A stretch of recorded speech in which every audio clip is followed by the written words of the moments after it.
Welcome back to Oliver's Stories.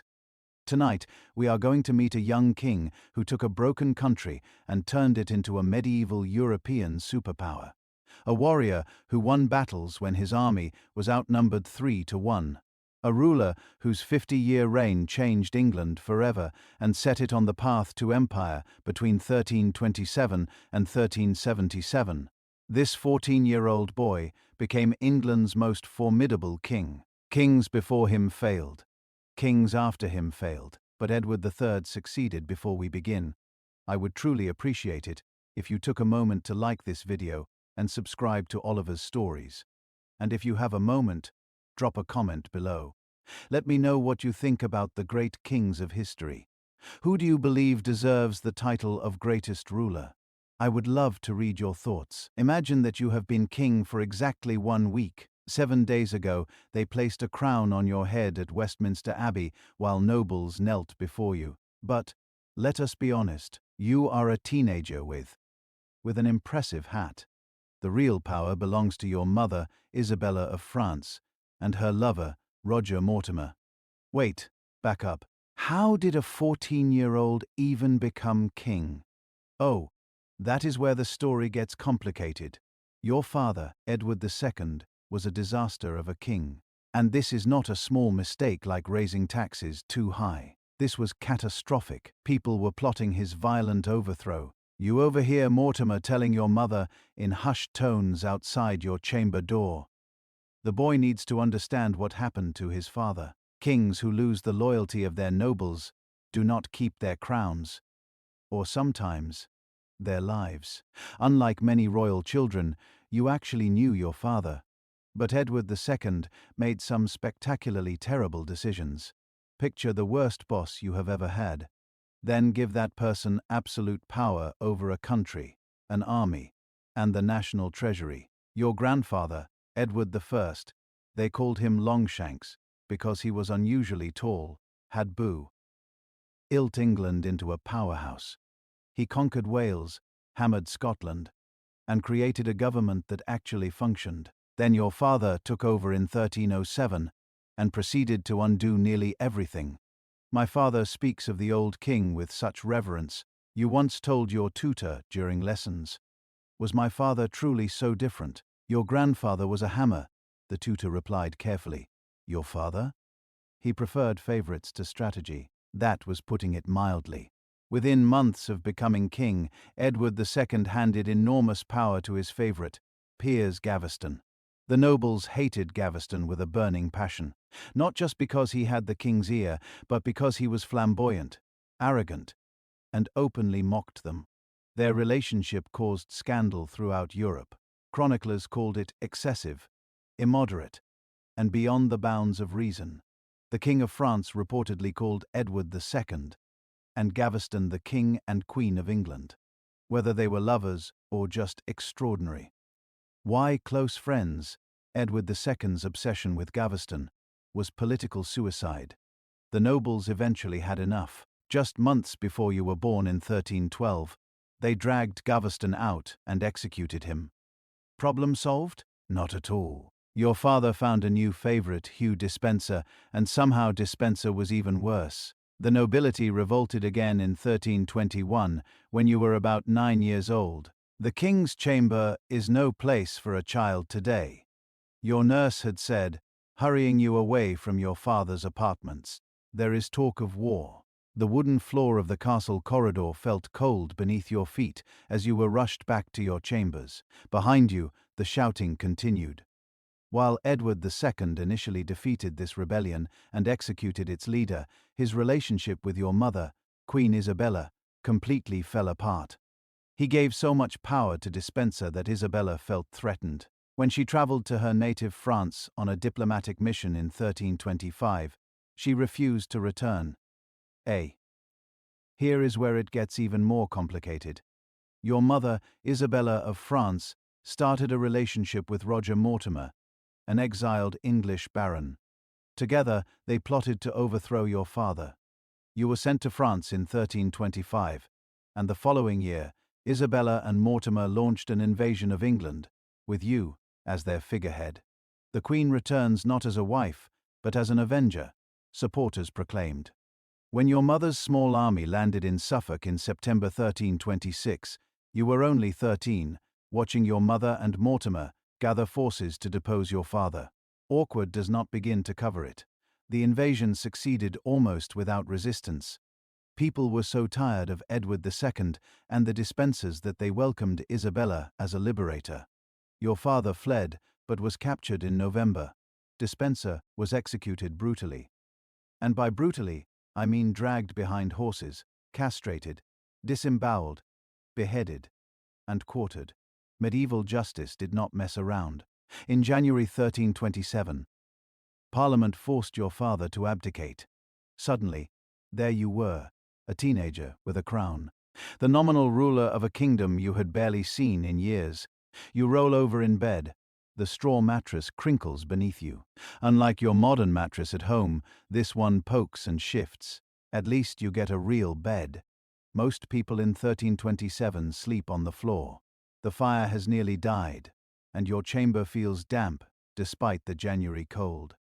The smells of the castle drift through: smoke, unwashed bodies, the lingering aroma of last night's roasted meat. The gentleman of the bedchamber assigned to sleep near you snores softly on his pallet.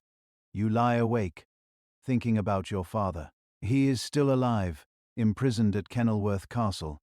You have been told you will never see him again. Officially, you are king. But your mother and Mortimer are the real rulers of England.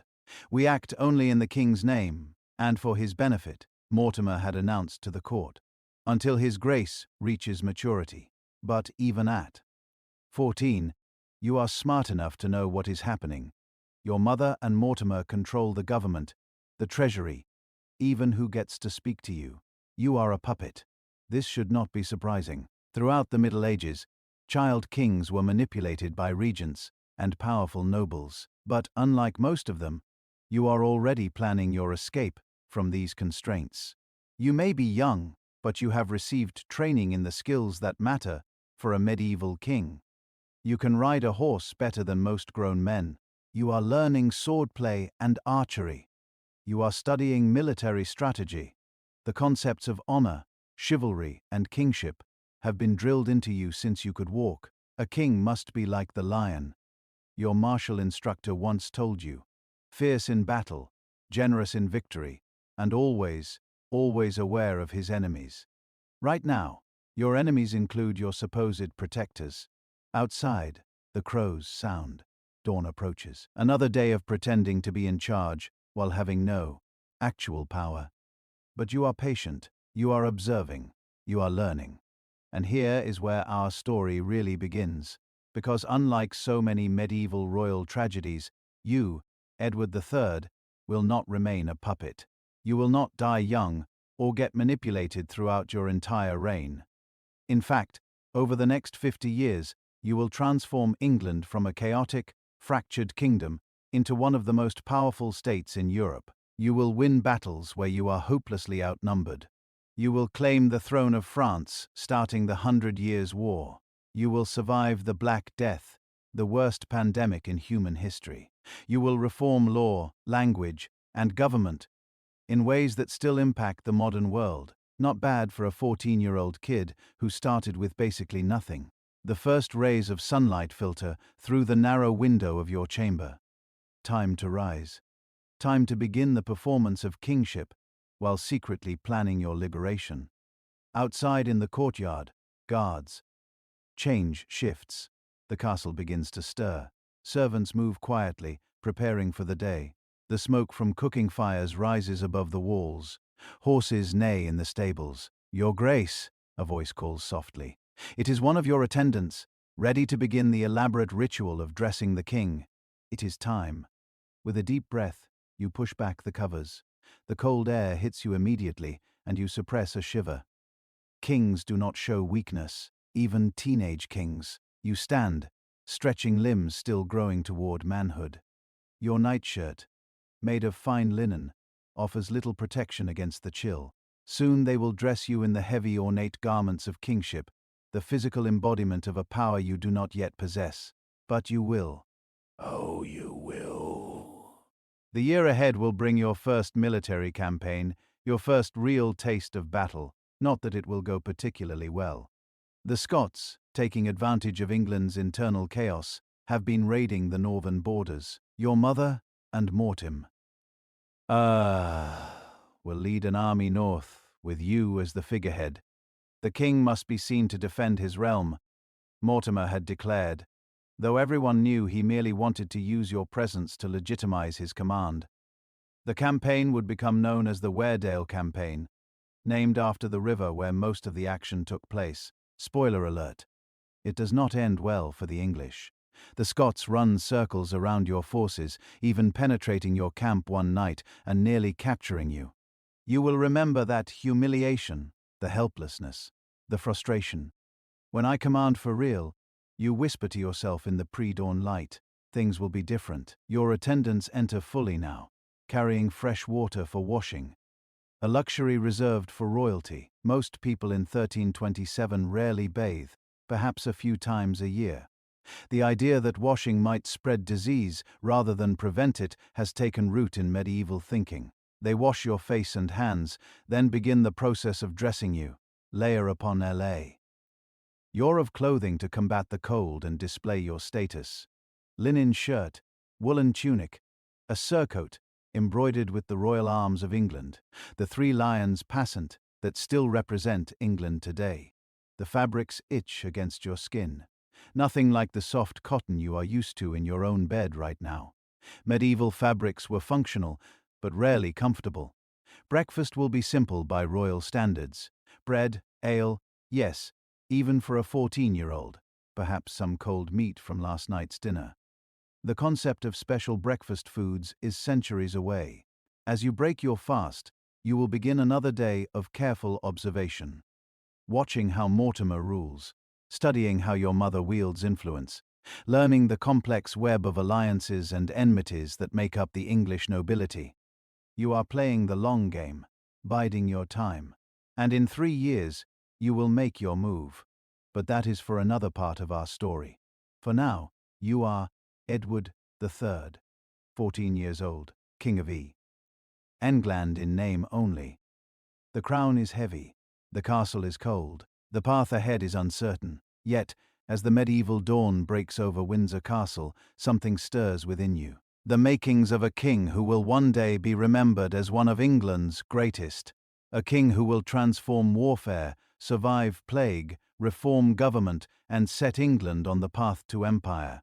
Not bad for a teenager's first week on the job. The Scottish raiders moved like ghosts through the English camp. It was past midnight. The darkness was nearly complete, except for a few dying campfires. You are still Edward III, and it is now July 1327. 6 months into your reign, and you are in the middle of your first military disaster. Cut the tent ropes, someone shouted in a thick Scottish accent. Your royal tent collapsed around you. Panic flooded your body as you scrambled for a weapon. Any weapon. You are 14, remember? Fighting in the dark against seasoned Scottish raiders is not exactly a fair match. Men were screaming all around you, the clash of steel on steel, the thud of bodies falling. The camp was in chaos. Protect the king, your guards shouted, forming a desperate circle around your collapsed tent. This moment, this near capture by the Scots during the Weardale campaign, will burn itself into your memory. The humiliation of it, the fear, but most of all, the helplessness of being a king who cannot even command his own defense. Your Grace, are you hurt? Asked William Montagu, one of your few loyal friends, as he helped extract you from the fallen tent. He was a few years older than you, barely 20 himself, but already showing the loyalty that would make him one of your most trusted commanders in years to come.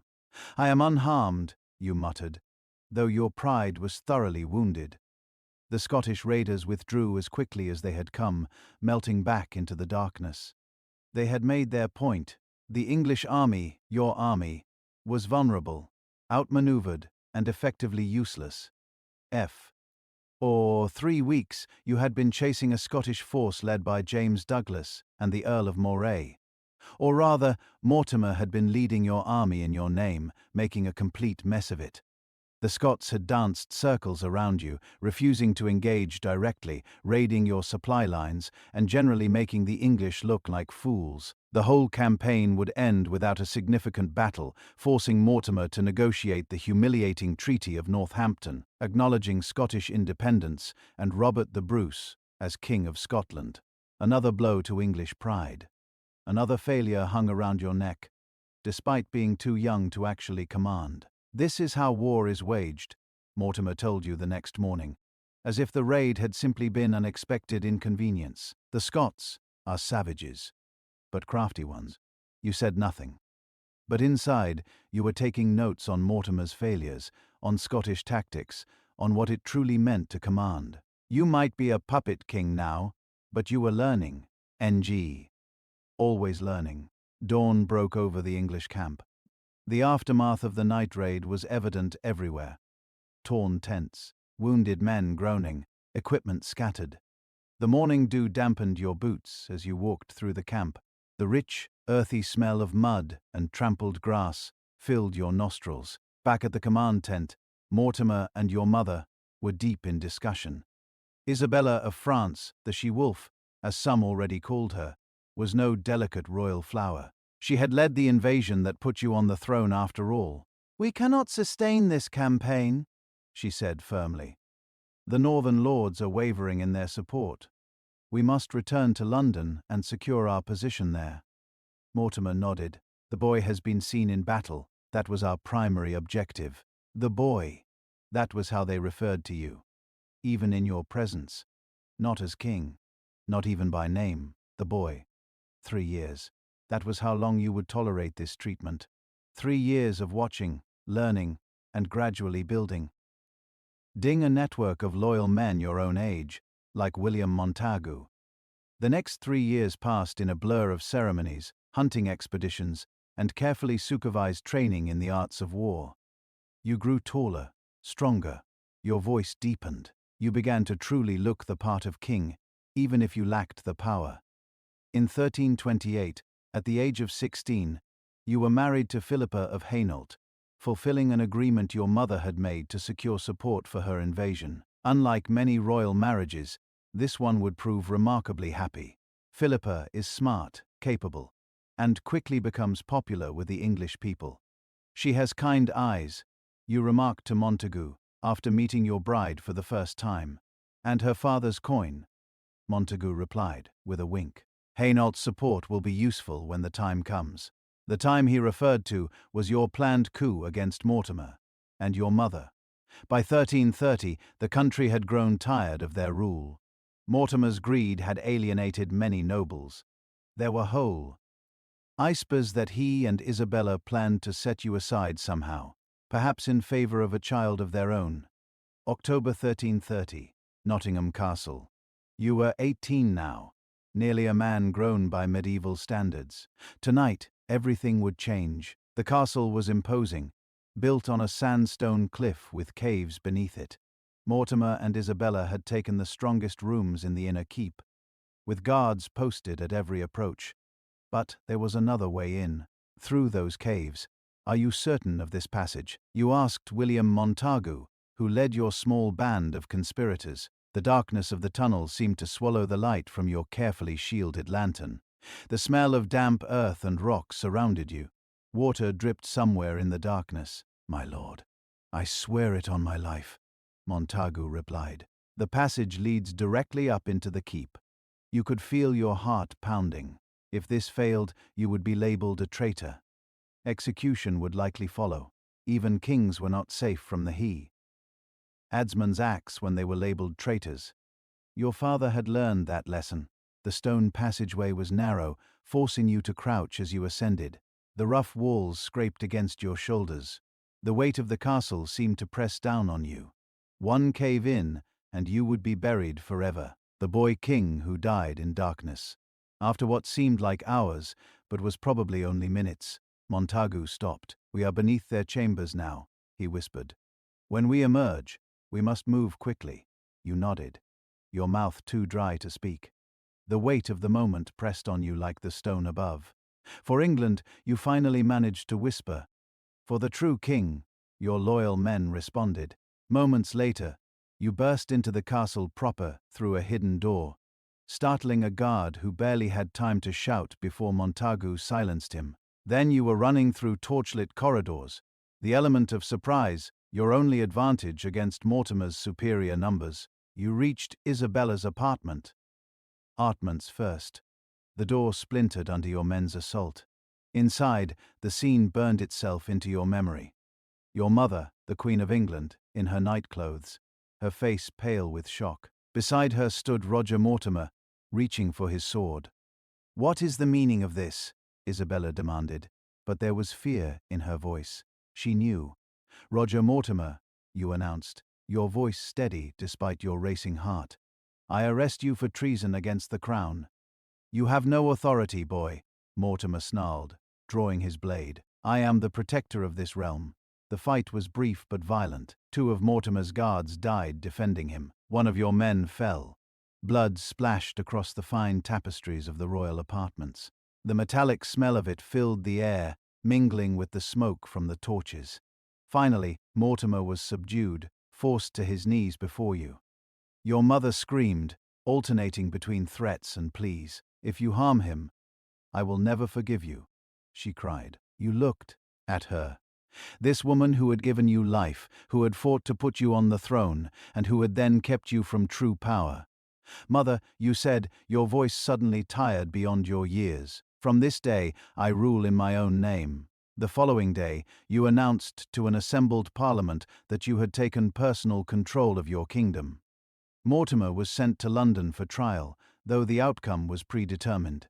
On November 29, 1330, he became the first person ever executed at Tyburn, beginning a grim tradition that would last for centuries. Your mother was spared execution, but placed under house arrest at Castle, Rising in Norfolk. She would live there in comfortable confinement for nearly 30 years, gradually becoming more pious, and eventually becoming a nun before her death. With the coup complete, you finally held the power that should have been yours all along. At 18, you had already learned harsh lessons about betrayal, power, and the dangers of weakness. Now, it was time to show England and Europe what kind of king you truly were. Your first challenge remained Scotland. The humiliating Treaty of Northampton, signed during your puppet years, still stung. The northern English lords who held lands in southern Scotland had begun calling themselves the Disinherited and were agitating for war.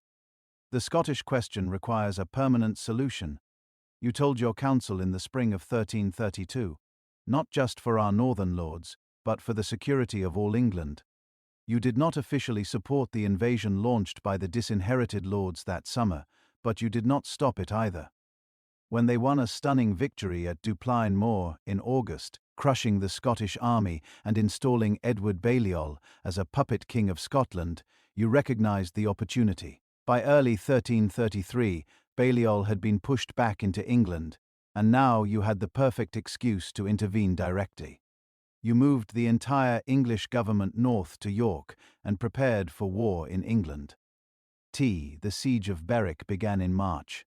The critical border town, currently in Scottish hands, was the key to controlling the frontier. For months, your forces surrounded the city, cutting it off from supplies. They will surrender when they are hungry enough, your commanders assured you.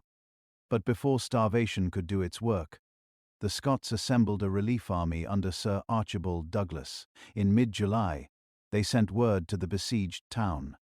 "Hold out until the 20th, and we will come to your rescue." This was the moment you had been waiting for since that humiliating night raid during the Weardale campaign. A chance to face the Scots in open battle. A chance to prove yourself as a warrior king. July 19th, 1333. Halidon Hill. Your first great battle. Dawn broke cold and clear. From your position on the hillside, you could see the Scottish army approaching. Nearly 20,000 men to your 8,000. The odds would terrify most commanders, but you had positioned your forces perfect. On high ground. "They will have to come to us," you told your captains. "Uphill, into our archers." This was where your military revolution began. While most European armies relied on heavily armored knights as their main striking force, you had recognized the devastating potential of the English longbow. A weapon so powerful it could punch through armor at 200 yards, and your archers could loose 10 to 12 arrows per minute. The morning sun glinted off helmets and spear points in the distance. The air smelled of trampled grass, smoke from breakfast fires, and the sweat of nervous men. Your own armor weighed heavily on you. 60 pounds of shaped steel plate and chainmail that protected but also exhausted. "The Scots approach, Your Grace," reported Henry Percy, one of your northern lords. "They have formed 3 divisions for the assault." You nodded, your mouth dry despite the water you had just drunk. "Our archers know their business." "They do, sire, the best bowmen in England." Around mid-morning, the Scottish army begins its advance. From your vantage point, they look like a slow-moving tide of men and metal flowing toward your position. Banners snap in the breeze. War horns sound. "Hold," you command as they draw nearer. Let them struggle uphill first.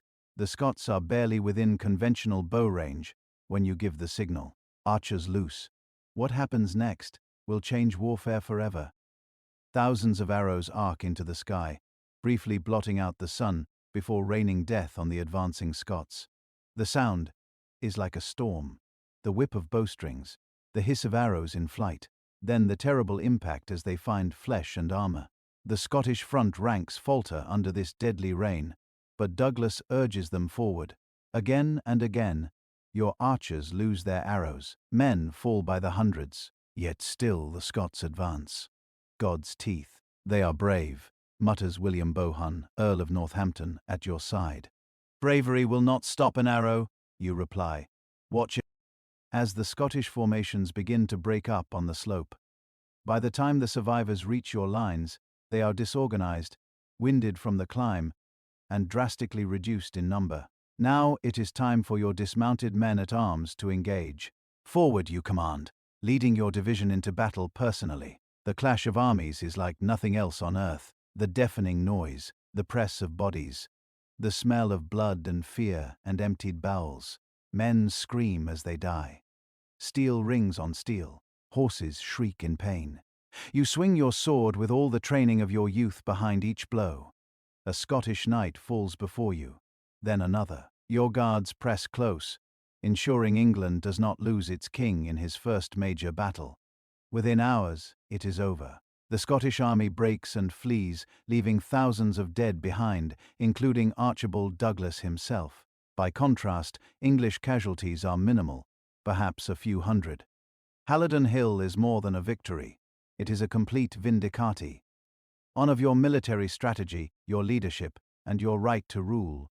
Berwick surrenders the next day and will remain English for centuries to come. That evening, as you walk among your troops, men who hours earlier were farmers and tradesmen stare at you with new eyes. No longer the puppet boy king, but Edward III, warrior of Halidon Hill. The king fought like a lion. You overhear one archer telling his companions, "Saw him cut down 2 knights myself." You smile to yourself. This is how legends begin. In blood and victory, and stories told around campfires. Back in your command tent, you remove your armor piece by piece. Each plate and mail link is spattered with blood and mud. Your body aches from the weight and exertion. Bruises are already forming where blows struck you, despite the protection. A servant brings wine, and you drink deeply, suddenly aware of how thirsty battle has made you. The taste is rich and strong. Nothing like the watered wine served at court functions. 2. Scotland's new king toasts William Montagu, raising his own cup. "Edward Balliol is in your debt, Your Grace, and will remain so," you reply. Balliol has already agreed that Scotland will be a vassal state to England, undoing decades of Scottish independence. It is a stunning reversal of fortune from the humiliations of the Weardale campaign. That night, despite your exhaustion, sleep comes slowly. Your mind replays the battle, the flight of arrows, the clash of steel, the faces of men in their last moments. This is the first major blood you have shed as king, but far from the last. In the darkness of your tent, listening to the sounds of the camp settling for the night, you consider what lies ahead. Scotland is just the beginning. Across the Channel lies France, ruled by your mother's brother, King Philip VI. By right of blood through your mother, you have a claim to the French throne, a claim you will soon decide to press, launching what history will call the 100 Years' War. But that is another chapter in your story. For tonight, you are Edward III, 21 years old, victorious at Halidon Hill, no longer a puppet, but a king in truth. The road from powerless teenager to master of England has been short but brutal. And your greatest battles, both in war and in statecraft, still lie ahead. The salt spray hits your face as your ship cuts through the Channel waves. It is June 1340, and you are sailing toward the greatest naval battle of your era. The weight of chainmail and plate armor makes the rolling deck treacherous. One wrong step, and you would plunge into the cold water, sinking like a stone in all that metal. French-sighted, Your Grace, shouts the lookout from his perch. You shade your eyes against the morning sun. On the horizon near the Flemish port of Sluys, the French fleet sits in formation. Over 200 ships to your 150. Another battle where you are outnumbered. But unlike at Halidon Hill, this time you are fighting at sea. How are you feeling? Asks William Montagu, now Earl of Salisbury. Thanks to your favor. First naval battle and all that. Like I might lose my breakfast over the side. You admit with a wry smile. Even kings get seasick. Well, try to aim at the French if you do. He replies. Might give us an edge. 7 years have passed since your victory at Halidon Hill. 7 years of consolidating power in England, managing the ever-restless Scotland, and laying the groundwork for your greatest ambition, the crown of France. This whole French adventure started with a legal dispute. Your father had been Duke of Aquitaine, that chunk of southwestern France, owned by English kings for generations. As Duke, he technically owed fealty to the King of France.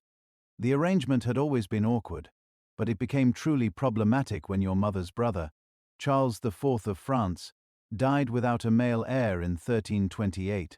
By blood, you had the best claim to the French throne through your mother. But the French nobility could not stomach the idea of an English king ruling France. They chose Philip of Valois instead, crowning him Philip VI.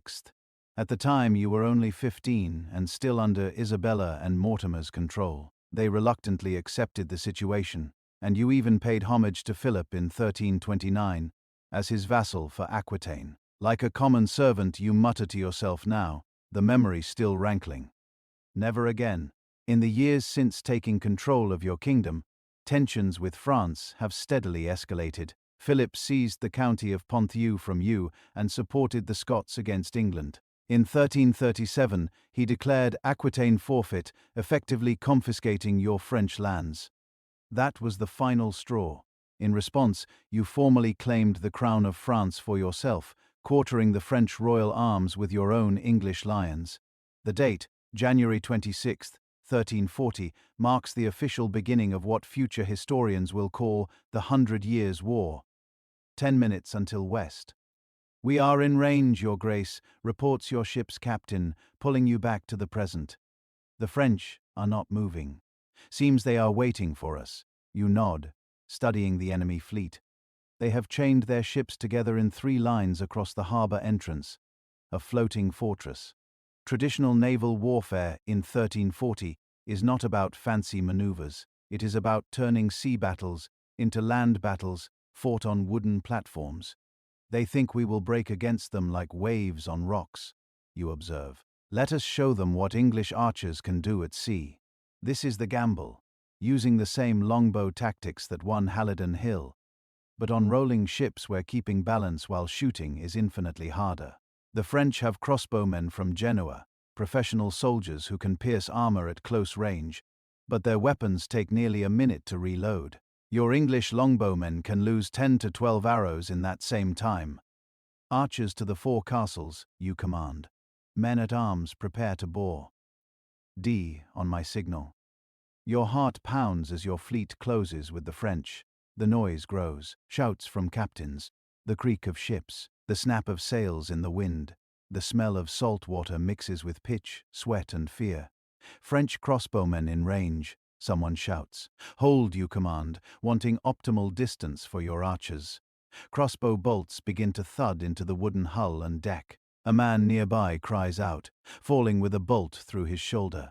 Blood spreads across his tunic, shockingly bright against the weathered deck. Now, archers loose, you shout. The sound of thousands of bowstrings releasing at once is like the world's largest harp, playing a single deadly note. Arrows darken the sky, arcing high before plunging down onto the French ships.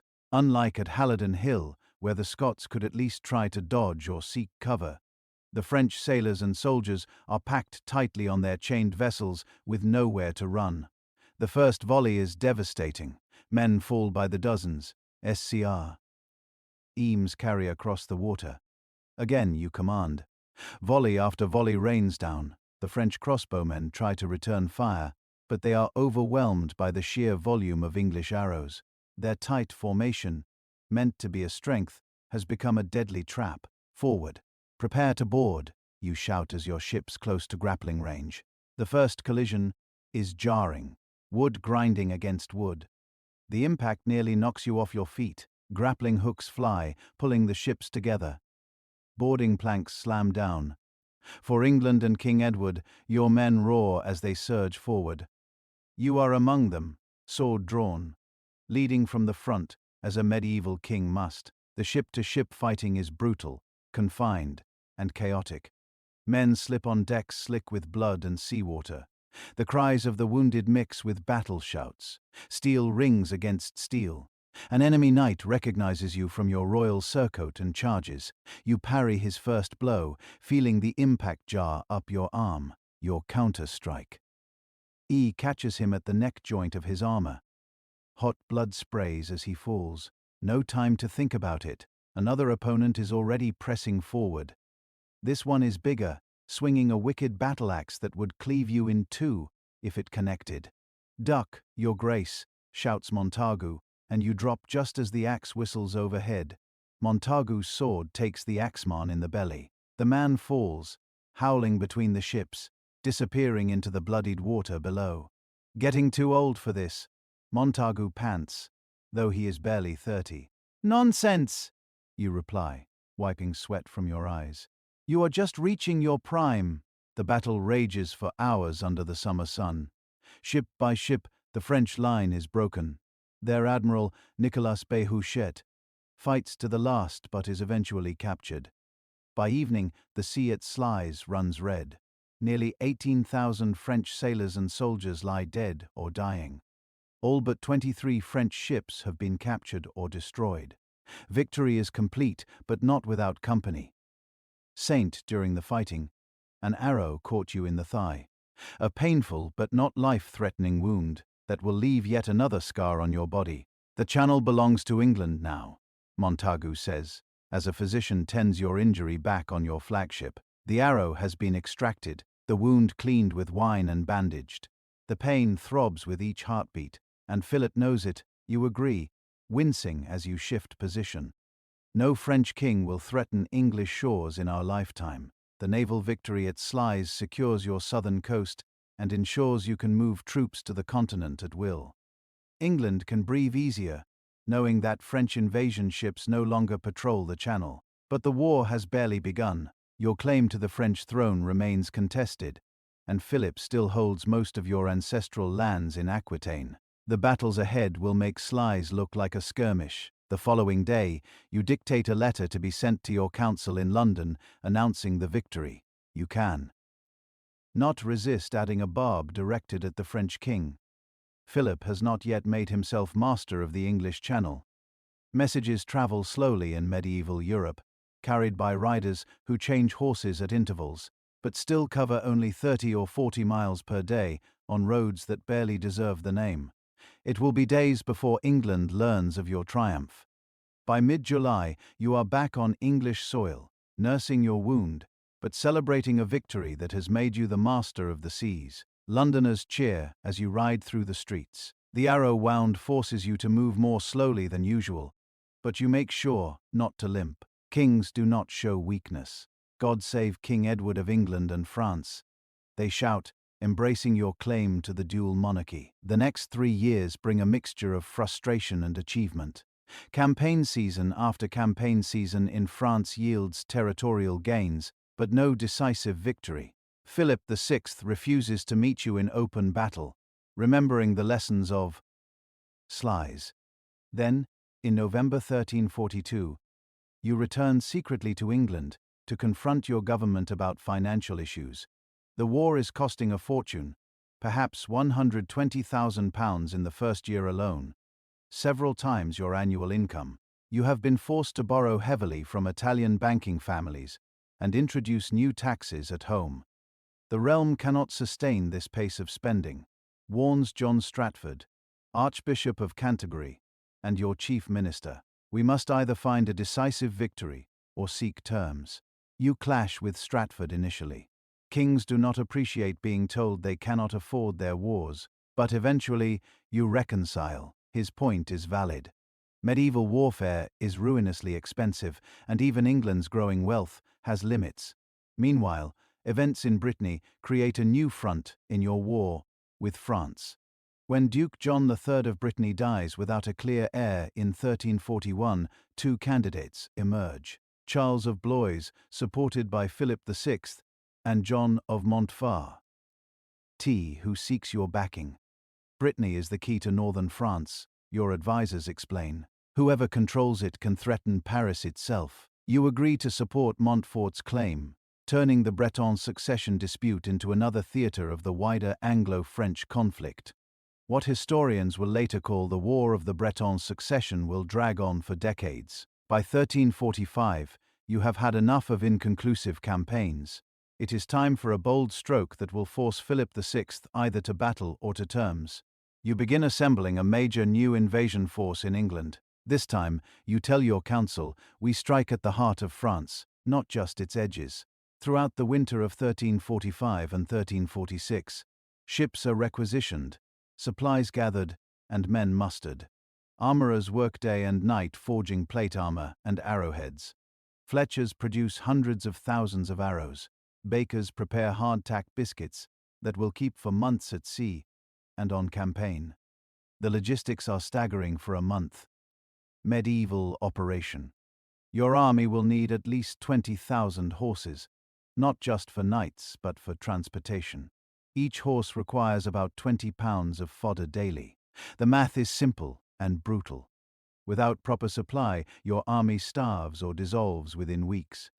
Finally, on July 12, 1346, your invasion force lands on the Cotentin Peninsula in Normandy. Nearly 15,000 men and thousands of horses disembark in a massive operation that has been months in planning. You are 33 now, in your physical prime, hardened by years of warfare and kingship. The golden-haired youth who seized power from Mortimer has become a seasoned commander with a reputation throughout Europe. What is our objective, Your Grace? Asks the Prince of Wales.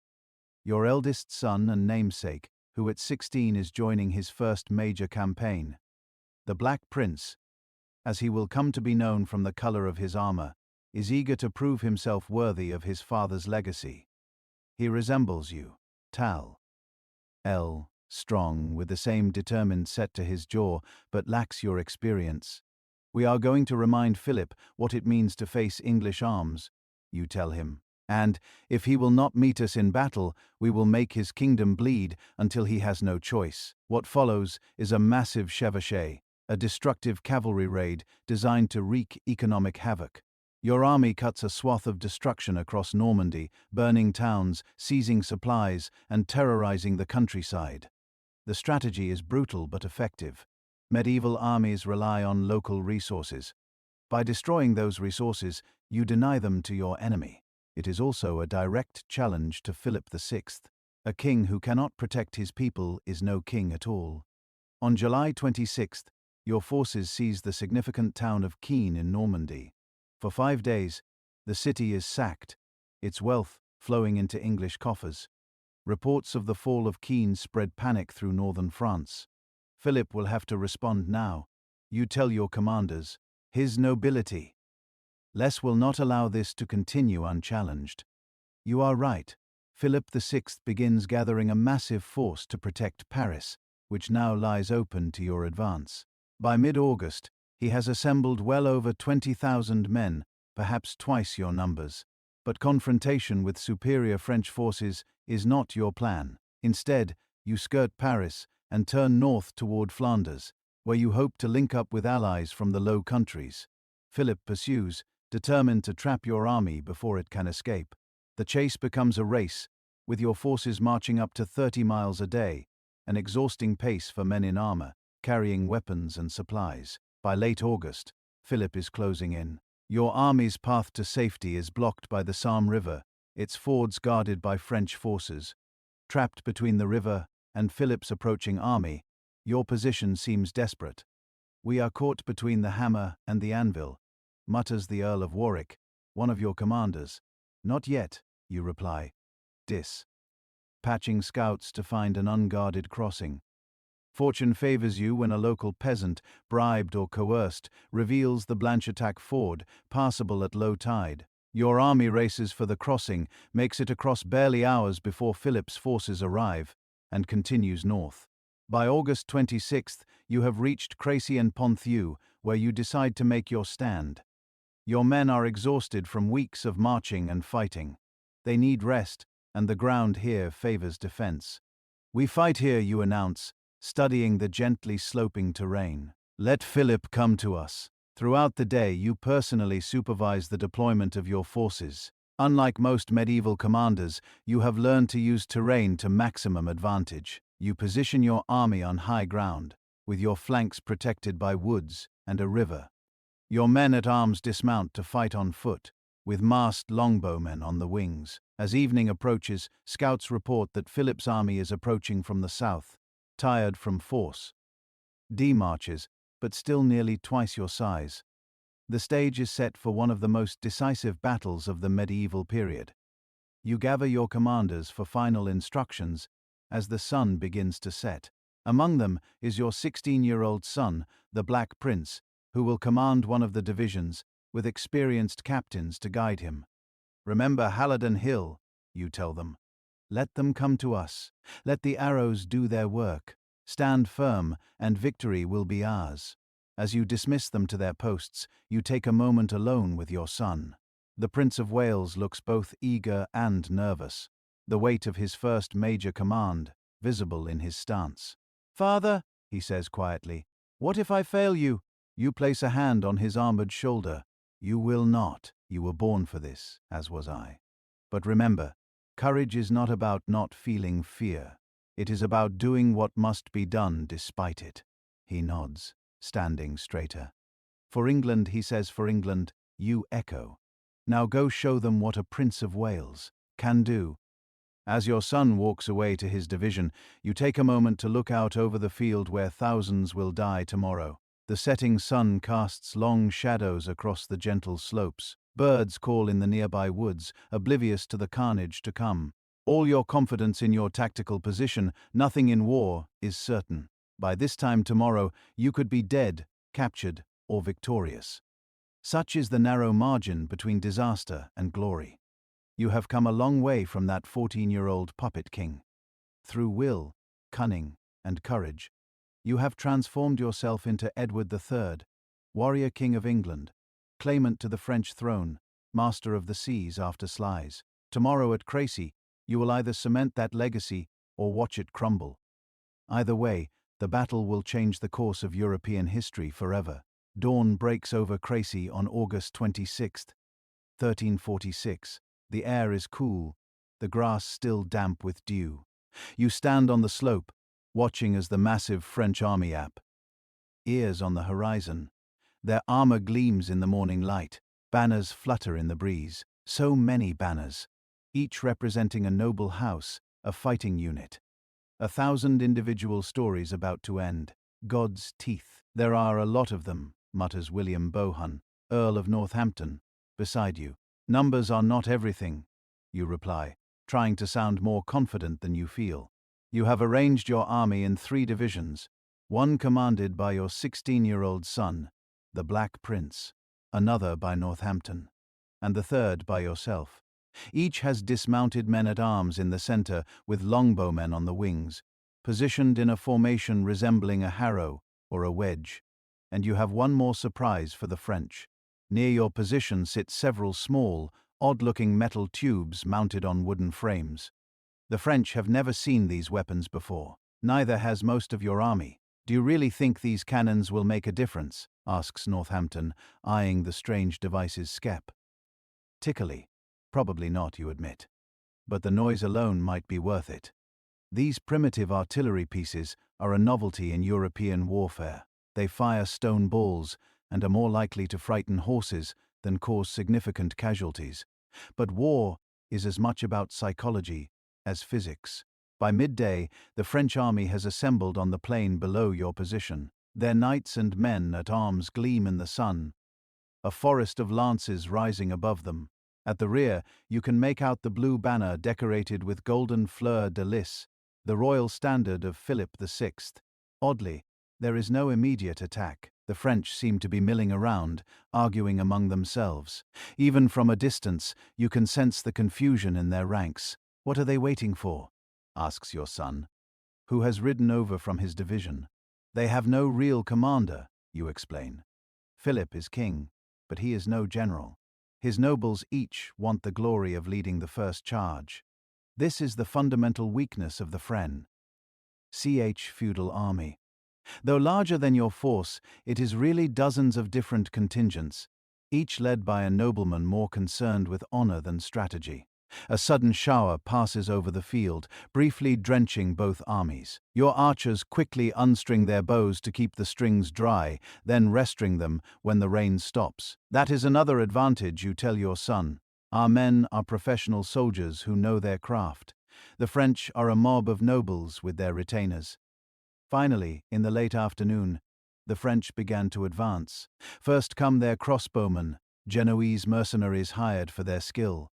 Behind them march the French knights and men-at-arms, eager for glory.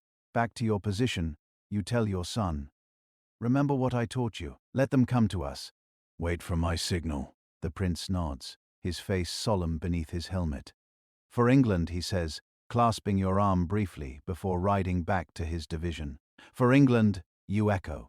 The Genoese crossbowmen advance up the slope, stopping about 150 yards from your lines. Close enough for their weapons, but still well within the deadly range of the English longbow. They lose their first volley, but most bolts fall short or stick harmlessly in the ground. Not yet, you call to your archers, who are itching to return fire. Let them come closer. The Genoese reload, a slow, cumbersome process involving a cranking mechanism, and advance another few yards. Again, they fire, and again their bolts largely waste themselves on empty ground. Now, you command. Archers lose. The sound of thousands of bowstrings releasing at once is like a massive gust of wind. Arrows darken the sky, arcing high before plunging onto the Genoese.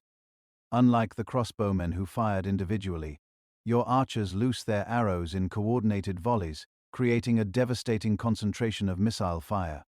The effect is immediate and horrific. Hundreds of Genoese fall in the first volley, arrows punching through leather armor and flesh with equal ease. They have never faced anything like the English longbow, which can launch up to 12 arrows per minute at a range of 250 yards. Again, you command, and another dark cloud of arrows ascends. The Genoese break almost immediately, turning to flee back down the hill. But behind them, the French knights and men-at-arms are still advancing, eager for glory. Cowards, you hear the French nobles shouting at their retreating mercenaries. Some even cut down their own crossbowmen in their fury. Now, the French knights charge uphill, directly into the arrow storm. Horses scream as shafts pierce their unarmored flanks. Riders tumble from saddles. The neatly ordered lines dissolve into chaos. Now the cannons. You order. The primitive gunpowder weapons roar to life, more noise than actual threat. But the psychological impact is immediate. The French horses, already panicked by the arrows, go completely wild at the thunderous sound and flash. They are breaking. shouts Northampton, pointing to the French left wing.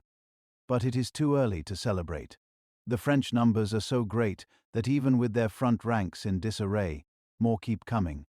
Wave after wave surges up the hill. The heaviest fighting focuses on your son's division. The Count of Alençon, Philip's brother, leads a determined assault directly at the Black Prince's position. My son needs reinforcements, you say, watching the desperate struggle. Do we send some men from our division? Asks Northampton. You hesitate, torn between a father's instinct and a king's responsibility. If you weaken your center to support your son, you might compromise the entire battle line. If you don't, he could be overwhelmed. A messenger arrives, breathing hard. My lord, the Earl of Warwick, begs assistance from the prince's division. Is my son injured? You demand, no, your grace, but they are hard pressed. You make your decision. Tell Warwick the prince must win his spurs today. I will not risk the battle, but I have faith in my son. The messenger looks shocked, but bows and gallops back toward the struggle. Your words might seem cruel, but this is your son's first real test. As a commander, he must learn to fight through crisis without rescue. A hard choice, observes Northampton quietly. Kingship is nothing but hard choices, you reply. As evening approaches, the battle reaches its climax. The French knights, dismounted now after losing so many horses to arrows, struggle uphill on foot in their heavy armor. Your archers, having exhausted their arrows, join the hand-to-hand combat with knives, swords, and hammers. The noise is deafening. The clash of steel, the screams of wounded men, the battle cries in French and English. The smell of blood, sweat, and fear hangs thick in the air. The gentle slopes of Crécy have become a charnel house. Blind King John of Bohemia, fighting for the French, too. Although he cannot see, orders his knights to tie their horses together so he can ride into battle with them. They charge directly into the English line, all to be slaughtered. It's both magnificent and utterly futile. The old man had courage. I'll give him that, says Northampton, after reports of the blind king's death reach you. Courage without wisdom is just waste, you reply, though privately you admire such commitment. As darkness falls, the French attacks finally begin to falter. Philip himself is wounded and led from the field. Without their king, the remaining French nobles lose what little coordination they had. By midnight, it's over. The French army melts away, leaving thousands of dead and dying on the field. Among the fallen are some of the greatest names in France. The Duke of Lorraine, the Counts of Flanders, Blois, Armel, the blind King of Bohemia, and hundreds of other nobles. Your losses, by contrast, are minimal, perhaps a few hundred men at most. It's a victory so complete, so one-sided that messengers carrying the news will be disbelieved until they swear solemn oaths. The following morning you survey the battlefield. The dead lie in heaps where they fell, their blood soaking into the French soil they died defending. Wounded men moan for water or mercy. Camp followers and local peasants pick through the bodies, stripping them of valuables. It's always worse in the daylight, says your son, riding up beside you. His armor is dented and blood spattered, but he sits tall in the saddle. You fought well yesterday, you tell him, allowing paternal pride to show. England will have a worthy king when my time comes. He nods, accepting the praise as his due. What now, father? Now we make this victory count. The strategic implications of CI are enormous, with much of the French nobility dead on the battlefield. Philip V/6's ability to raise a new army is severely limited. Northern France lies open to you, but your men are exhausted. After months of campaigning, you make a bold decision. Rather than march on Paris, you'll secure a permanent foothold on the French coast. The port city of Calais, just 26 miles from Dover, across the Channel, becomes your target. The siege begins on September 3, 1346. Unlike a quick climactic battle like Crécy, sieges are slow, grinding affairs. You settle in for the long haul, building a complete temporary town around Calais that your men nickname New Town. This isn't war, it's construction, grumbles the Earl of Warwick as winter approaches. "We're homesteading in France." "Patience, Thomas," you reply. "Killala will fall, and when it does, England will have a permanent door into France." Winter descends, harsh and bitter. Your men suffer in the cold, but the people of Killala suffer more. Food runs out. There are reports of pets and rats being eaten. Still, the town holds, hoping for relief from Philip VI. In England, meanwhile, events unfold that make your position even stronger. Taking advantage of your absence, the SCOTs invade northern England in October 1346, urged on by Philip VI. David II, King of Scots, leads a substantial force south, believing England's strength is depleted with you and your army in France. It's a serious miscalculation. At Neville's Cross near Durham, an English force led by local nobles crushes the Scottish army. King David himself is captured. An extraordinary prize. Now both Scotland and France are on the defensive. Their kings humiliated. When news reaches you at Killala, you allow yourself a rare moment of triumph. "We have them both now," you tell your council. With David captured and Philip hiding after CRA, both our enemies are without leadership. The siege of Killala continues through spring and into summer. By July 1347, the situation inside the city is desperate. Citizens are dying of starvation. The commander, Jevian, finally offers to surrender. You're in no mood for mercy. The sigh has cost you nearly a year and enormous expense. You demand that 6 of the leading citizens of Killala must surrender themselves barefoot and without shoes around their necks to face execution. When the 6 burghers appear, led by Eustache to Espierre, they're in pitiful condition, starving, dressed in rags, ready for death. Your nobles expect them to be hanged as an example. But here, your Queen Philippa of Hanau intervenes. Heavily pregnant, she kneels before you in front of the entire army. "My lord, I have crossed dangerous seas to be with you in France," she says, her voice carrying across the suddenly silent camp. "I ask only one gift, the lives of these 6 men. It's a carefully staged moment. You appear reluctant, but eventually relent, granting the burghers their lives for the love of a woman. In truth, executing them would have been politically unwise, but the show of mercy, credited to your queen, enhances both your reputations. Well played," Northampton murmurs, as the grateful burghers are led away. "A king must be feared," you reply quietly, "but a queen would be loved." On August 3, 1347, Killala officially surrenders. You make a bold, controversial decision, expelling most of the native French population and replacing them with English settlers. Killala will become an English town on French soil, a secure bridgehead for future campaigns. "The French will never forgive this," warns your chancellor. "They haven't forgiven Crécy either," you reply. "At least now we have a fortress from which to greet their displeasure." With Killala secured and your army exhausted after more than a year in France, you negotiate a truce with Philip VI in September 1347. It's meant to last until 1348, but external events will extend it far longer. You return to England in triumph in October 1347, having achieved more in a single campaign than most kings manage in a lifetime. England is ecstatic. You are Edward the Warrior King, victor of Halidon Hill, Sluys, and now the legendary Battle of Sluys. "They're calling you the new Arthur," says William Montague, Earl of Salisbury, as your ship approaches due. A king to rival Longshanks himself. You don't reply, but the comparison to your grandfather pleases you. Edward Thrum cast a long shadow, one you've finally stepped out from. Back in London, you throw yourself into strengthening your realm. The war has been expensive, draining the treasury, but it's also created opportunities. Veterans returning from France bring new skills and experiences. Trade flourishes with your continental allies.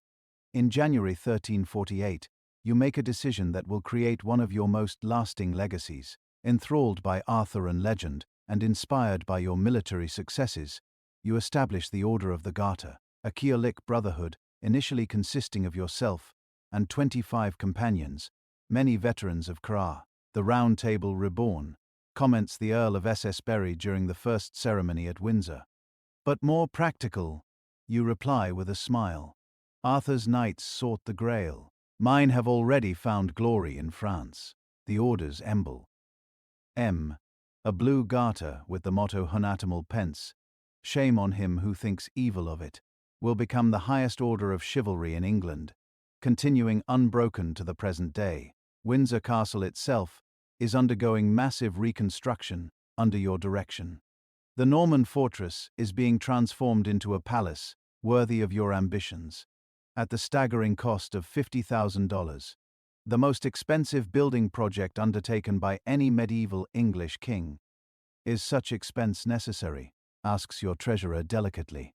A king's buildings speak when he is silent, you reply. Windsor will speak of England's greatness long after we're dust. But as summer approaches in 1348, troubling reports begin to reach England from the continent. A mysterious and deadly disease has appeared in the Mediterranean, killing with terrifying speed and spreading northward. They're calling it the Great Mortality. Your chancellor informs you during a council meeting. Or the Black Death, for the color it turns the dying. Sunday. Superstitious nonsense, scoffs one of your older advisers. Plague comes and goes. England has weathered such storms before, but this plague is different, more violent, more deadly than any in living memory. By June, it reaches Bordeaux in southwestern France, where your daughter Joan is traveling for her marriage to Pedro of Castile. The messenger who brings news of her death is hollow-eyed with grief and fear. The princess was taken in days, Your Grace, he reports. The fever came suddenly. Then the swellings appeared in her neck and groin. By the third day, she was gone. The loss hits you hard. Joan was 14, the same age you were when you became king. Now she's buried in a hasty grave in Bordeaux, far from home. Queen Philippa weeps openly, but you maintain the composed facade expected of a king. Only later, alone in your chamber, do you allow grief its moment. She was so alive, you tell Philippa that night, your voice tight. So much like you. This plague takes everyone, she replies. Eyes red-rimmed. They say in some villages not a soul remains. By August 1348, the Black Death reaches England's southern coast. Like most medieval people, you have no understanding of disease transmission or prevention. The common belief holds that plague spreads through bad air, or as divine punishment. But you're practical enough to take precautions. The court leaves London for less populated areas. You establish quarantine measures as best you can, though they're based on flawed understanding. We stand at the threshold of something terrible, your physician warns, as autumn approaches and plague spreads inland from the coast. Looking out from Windsor Castle at the peaceful countryside below, it's hard to imagine the invisible enemy advancing town by town, village by village. But advance it does, leaving devastation in its wake. God tests England as he tests her king, observes the Archbishop of Canterbury solemnly. Then England shall endure, you reply, as her king has endured. The Black Death will test your kingdom as no battle ever could. In the coming months, perhaps a third of England's population will die. The social and economic fabric of the country will strain to breaking point. Yet, even this unprecedented catastrophe will become another chapter in your remarkable story of resilience and reinvention. The king who survived a childhood as a puppet, who seized power from his own mother, who transformed warfare at Crécy, will find ways to guide his nation through its darkest hour. As night falls over Windsor, you stand at the window of your private chamber, watching distant torches move along roads soon to carry plague to London. The weight of a nation rests on your shoulders, heavier than any armor, more burdensome than any crown. God save England, you whisper to the darkness. God save us all. London burns, not with fire, but with fever. By winter 1348, the Black Death grips your capital like a demon's hand. Smoke rises from countless small fires where people burn rosemary and juniper, believing the herbs purify the air. The smell does little to mask the stench of death. Another 100 dead yesterday, Your Grace, reports your chancellor. His face is gaunt with exhaustion. The burial grounds overflow. They're digging mass graves outside the walls now. You stand at the window of Windsor Castle, safely removed from the city, but not from the responsibility. Unlike your comfortable bed right now, medieval kings had no escape from crisis, no Netflix to distract them, no Twitter to blame others. Just the crushing weight of knowing thousands died while you watched from a distance. And the countryside, you ask? Though you already know the answer. Similar reports everywhere, sire. Some villages entirely empty. The scope of the disaster exceeds anything in living memory. In the coming months, perhaps a third of England's population will perish. In some places, the death toll reaches 50% or higher. Monasteries where monks live in close quarters are particularly hard hit. God's will, murmurs a bishop standing nearby. Perhaps, you reply, but God also gave us minds to manage his challenges. Unlike many medieval rulers who respond to crisis with prayer alone, you take practical action. While you can't stop the plague, no one will understand its true cause for centuries. You can address its consequences. The most immediate problem beyond the death toll itself is economic collapse. With so many laborers dead, fields lie untended. Livestock wanders without herdsmen. Crops rot unharvested. The survivors, suddenly in high demand, begin demanding higher wages, much higher. The peasants grow insolent, complains the Earl of Arundel during a council meeting. A common laborer who earned 2 pennies a day now demands 8 or 10. It's highway robbery. They know we need them now, observes William Bohan more pragmatically. Supply and demand, my friend. The labor crisis threatens to upend the entire social order. Medieval society functions on a rigid hierarchy where everyone knows their place. Suddenly, peasants have leverage. Some even leave their manors without permission to seek better opportunities, technically illegal under feudal law. Something must be done, insists Arundel, or England will be turned upside down. In June 1349, you issue a preliminary ordinance to regulate labor, followed in 1351 by a more comprehensive statute of laborers. The measures fix wages at pre-plague levels and prohibit workers from leaving their homes to seek higher pay elsewhere. They'll hate this, warns your treasurer. Perhaps, you acknowledge, but England needs stability now, more than revolution. The statute is harsh by modern standards, essentially forcing people to work for less than market rates, but it helps prevent complete economic collapse. More importantly, it strengthens the role of local officials called justices of the peace, who enforce the new rules at the county level. These JPS will be our eyes and hands in every shire. You explain to your council, not just for this crisis, but for generations to come. It's a subtle but profound change in governance. Rather than relying solely on sheriffs and lords, you're creating a more standardized local authority. Officials who represent the Crown's interests in every corner of the realm. The office of Justice of the Peace will endure for centuries, eventually spreading to English colonies around the world. That's your particular genius as king, seeing opportunity in crisis, building institutions that outlast emergencies. While the plague ravages the country, you're quietly reforming government in ways that will shape England long after you're gone. Night falls over Windsor. The distant glow of London seems dimmer these days, with so many houses empty, so many businesses closed. You've just finished reading reports from your tax collectors. Another grim tally of the plague's impact. The Treasury will feel this for years, says your Chamberlain, collecting the scrolls, perhaps a decade or more. Then we shall have to find new sources of revenue, you reply, rubbing tired eyes. In 1351, you initiate a major reform of English coinage, introducing gold coins and a new silver piece called the grow.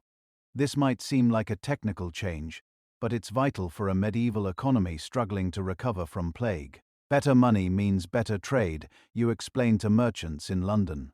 Many wearing pomanders of herbs to ward off disease, and trade will restore England's strength. By 1352, the first wave of plague has largely passed, though it will return periodically throughout the century. England is changed forever physically and socially, but has survived. Your steady leadership during the crisis enhances your already formidable reputation.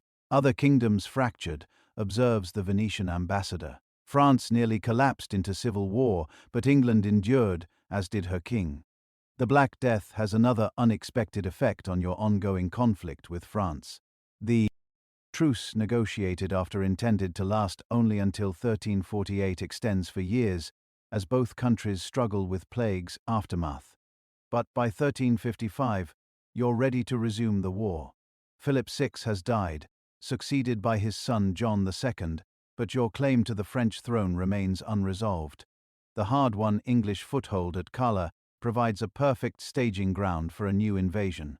One more great campaign, you tell your council, to force the French to recognize our rights once and for all. This time, your strategy involves a two-pronged attack. You'll lead one force across the Channel to northern France, while your son, the Black Prince, now a seasoned commander at 25, will campaign in southwestern France from the Duchy of Aquitaine. Plans are made, ships requisitioned, supplies gathered. The logistics of medieval warfare remain enormously complex, feeding and equipping thousands of men across hundreds of miles of hostile territory. 3 million arrows, reports your quartermaster, reading from his invent. Ori. 30,000 sheave for 10 battles like Crécy. But as the northern expedition prepares to depart in late autumn of 1355, troubling news arrives from Scotland. Taking advantage of your focus on France, the Scots have resumed raiding across the border. Not again, you sigh. The northern problem has been a constant thorn throughout your reign. Reluctantly, you redirect your expedition to Scotland, leading a winter campaign that reasserts English control over the border region, but delays your French ambitions. Meanwhile, your son, the Black Prince, proceeds with his mission in Aquitaine. Landing in Bordeaux in September 1355, he leads a chevauchée, one of those destructive raids, through southern France, burning and pillaging as he goes. Reports of his progress reach you in early 1356 as you return from Scotland. The Black Prince has proven himself your true heir in military matters, conducting a campaign that shocks French morale but falls short of strategic victory. He's burned towns as far east. St. as Narbonne, reads your messenger from a dispatch, but now returns to Bordeaux for winter quarters. You nod, approving the caution. Winter campaigns are notoriously dangerous. More men often die from cold and disease than enemy action. Better to withdraw and prepare for spring. March 1356. With Scotland temporarily pacified, you resume planning your cross-channel expedition. But even kings cannot control the weather. Spring storms wreak havoc on your assembled fleet at Southampton. Ships damaged, supplies ruined, reports the admiral, soaking wet from his inspection. We'll need at least a month to repair and restock. The delay proves critical. By the time your fleet is ready, your son has already launched his next campaign from Bordeaux, heading north into central France. The French king, John II, has decided to intercept him personally with an overwhelming force. The prince is outnumbered, warns a breathless messenger who has ridden day and night from Portsmouth with news. The French king gathers men from all quarters to trap him. You recognize the danger immediately. Your son leads perhaps 6,000 men against John's army of over 10,000. The Black Prince is deep in enemy territory. His supply lines stretched thin, retreat difficult. We must sail immediately, you command. My son needs us. But medieval communication and transportation move at the speed of a horse or sailing ship. By the time you reach Calais in early September, events in central France have already reached their climax. Near the town of Poitiers, your son finds himself cornered by John II's larger army. Unlike at Crécy, where you chose the ground, the Black Prince has been forced to make a stand where circumstance dictated. He'll be thinking of everything you taught him, says the Earl of Warwick, trying to ease your obvious concern as you wait for news in Calais. Let us pray. It was enough, you reply. For 3 days you wait in agonizing suspense. Medieval battles could be decided in hours, but news of them might take days or weeks to travel. Every rider approaching Calais might bring word of triumph or disaster. Finally, on the evening of the third day, a messenger arrives, his horse nearly dead from hard riding. "Victory!" he gasps, before you can even ask. Complete victory at Poitiers. The French king himself is captured. The hall erupts in cheers. You remain still, processing the magnitude of this news. Not only has your son won against overwhelming odds, but he's captured the King of France, an almost unprecedented prize in medieval warfare. Tell me everything you command when the celebration quiets. The tale unfolds like something from legend. Outnumbered and trapped, the Black Prince positioned his army behind hedges and vineyards that channeled the French advance. Once again, English longbow bowmen devastated the enemy ranks. When the arrows ran out, it came down to brutal hand-to-hand combat. The prince fought in the thickest press, reports the messenger. Men say he was everywhere at Oncay. His black armor splashed with blood, rallying our troops when they faltered. The decisive moment came when a surprise flanking maneuver, led by the Gascon captain Jean d'Aigre, caught the French in disarray. King John fought bravely, reportedly declaring, "If truth were known, name is valor," but was eventually surrounded and forced to surrender. And my son, you ask, the father briefly overriding the king, unharmed, your grace. He treated the French king with such courtesy that men say John wept to be defeated by so noble a prince. You close your eyes briefly, relief washing over you. When you open them, you're once again Edward the king, not Edward the father. This changes everything you tell your commanders. With John captured, France is ours for the taking. The strategic implications are enormous.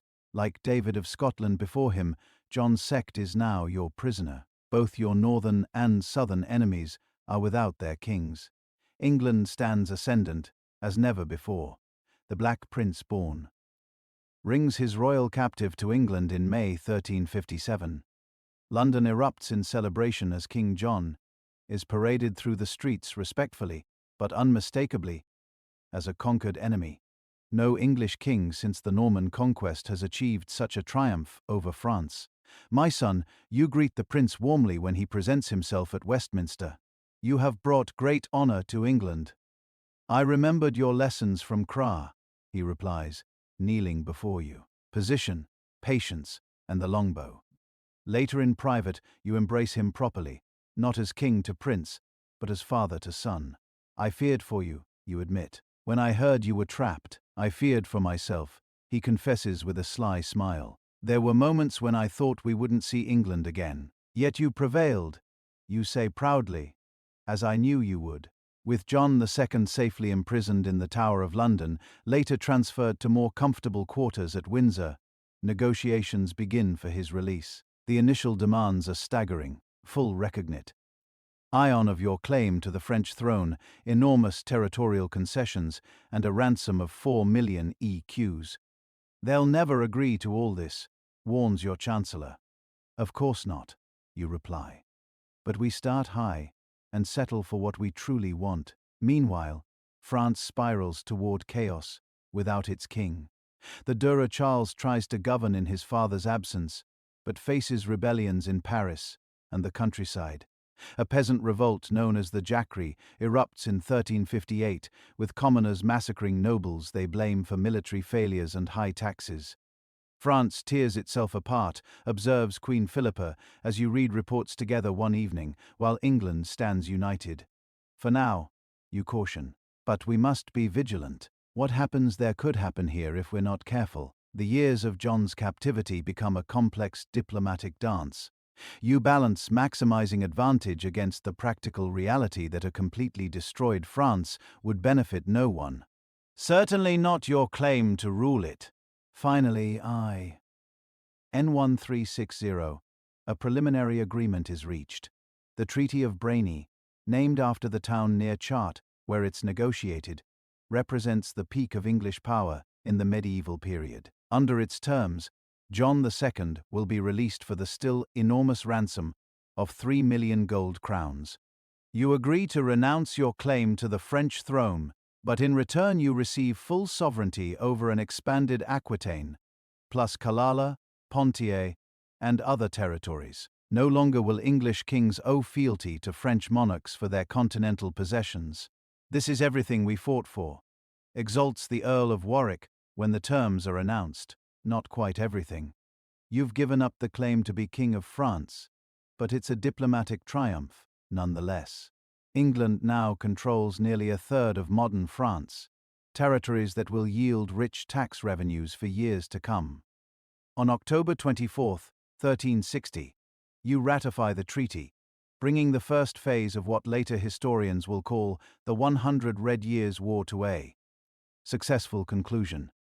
After decades of conflict dating back to your father's reign, England stands victorious and greatly expanded. That night, in the privacy of your chamber at Westminster, you allow yourself a rare moment of pure satisfaction. The boy king who was once a puppet has transformed England into the dominant power in Western Europe. Grandfather would be proud, you tell Philippa, referring to Edward thus, whose shadow loomed so large over your early years. He would be jealous, she corrects you with a smile. You've already achieved more than Longshanks ever did. It's true, though you'd never say it yourself. Your grandfather conquered Wales and hammered Scotland, but failed to hold it. You've secured the Scottish border, won unprecedented concessions from France, reformed English governance, and guided the nation through the apocalypse of the Black Death. At 47, you stand at the pinnacle of your reign, respected throughout Europe, beloved in England, with healthy sons to secure the succession. The Black Prince has proven himself worthy to follow you. Your other sons, Lionel of Antwerp, John of Gaunt, and Edmund of Langley, hold important positions in government and military affairs. For the first time in decades, you can afford to think beyond crisis and war to legacy. What kind of England will you leave when your time comes? How will future generations remember Edward III? The next decade, the 1360s, will be the most peaceful of your long reign, a time to consolidate gains, reform administration, patronize arts and architecture. Windsor Castle's reconstruction continues, transforming it from a fortress into a palace that proclaims English power and sophistication. You've already created the Order of the Garter, establishing England's reputation for chivalry culture. Now you'll turn to legal reforms, trade expansion, and even the language itself, promoting the use of English instead of French in law, courts, and government. England is transformed, P. Philippa says softly, taking your hand, and you with it. From puppet to warrior to statesman, the evolution seems complete, yet challenges still lie ahead. The Treaty of Bretonnie will face implementation problems. France will eventually recover and seek revenge. The plague will return periodically. But for now, in the autumn of 1360, you've earned this moment of triumph. The England you rule is stronger, more centralized, and more confident than the fractured kingdom you inherited. As you fall asleep that night, the weight of the crown temporarily lifted, you allow yourself to dream not of past glories, but future possibilities. The second half of your reign stretches before you, less dramatic perhaps than the first, but no less consequential for the nation you've spent a lifetime shaping. Morning light filters through the stained glass windows of Westminster, casting multicolored patterns across the council chamber. You're still Edward III, now in your late 40s, and for the first time. In your reign, England enjoys genuine peace. The year is 1362, and you're about to change how your entire kingdom communicates. My lords, you address the council. From this day forward, all pleasing my courts of law shall be conducted in English, not French. The Chancellor nearly drops his quill. Your Grace. French has been the language of law since the conquest, nearly 300 years, and English has been the language of England far longer, you counter. Why should common people stand before judges and not understand the words that decide their fate? This isn't just linguistic preference, it's nation-building. Ever since William the Conqueror seized England in 1066, a strange linguistic divide has split the country. Norman French for the nobility and government, English for common folk. By officially elevating English, you're forging a more unified identity. The French will see this as another insult, warns a councillor. You smile slightly. Good. When Parliament opens later that year, The Cha. Enseller's address is delivered in English for the first time. It's a subtle revolution, one whose effect will echo for centuries. You've set England on a path where its unique language, a hybrid of Germanic roots and Norman French, will become its strength, not its division. It just makes sense, you explained to Queen Philippa that evening as you walk through the palace gardens. The flowers are in full bloom, their scent heavy in the summer air. How can England truly be one nation when its rulers speak one language and its people another? The 1360s are your decade of peace and reform. The Treaty of Breton has secured your continental possessions. Scotland remains quiet after the capture of David II. With breathing room from constant warfare, you turn your attention inward to the machinery of English governance. The wool staple needs reform, you announced Parliament in 1362. All exports shall pass through Killala. This reorganization of England's most valuable export, wool, creates a company. Enrolled market that benefits both the Crown and English merchants. It's the kind of administrative change that doesn't inspire epic poems, but builds real national wealth and power. The peaceful years also allow you to focus on family. Your children are grown now, taking on responsibilities of their own. Your eldest, Edward the Black Prince, administers Aquitaine almost as a separate kingdom. Your second surviving son, Lionel of Antwerp, you've sent to Ireland as your representative. Ireland has been at least nominally under English control since the 11th centuries, but only the eastern portion, known as the Pale, is truly governed from London. Irish lords rule the western regions often in open defiance of English authority. The Irish situation requires a permanent solution.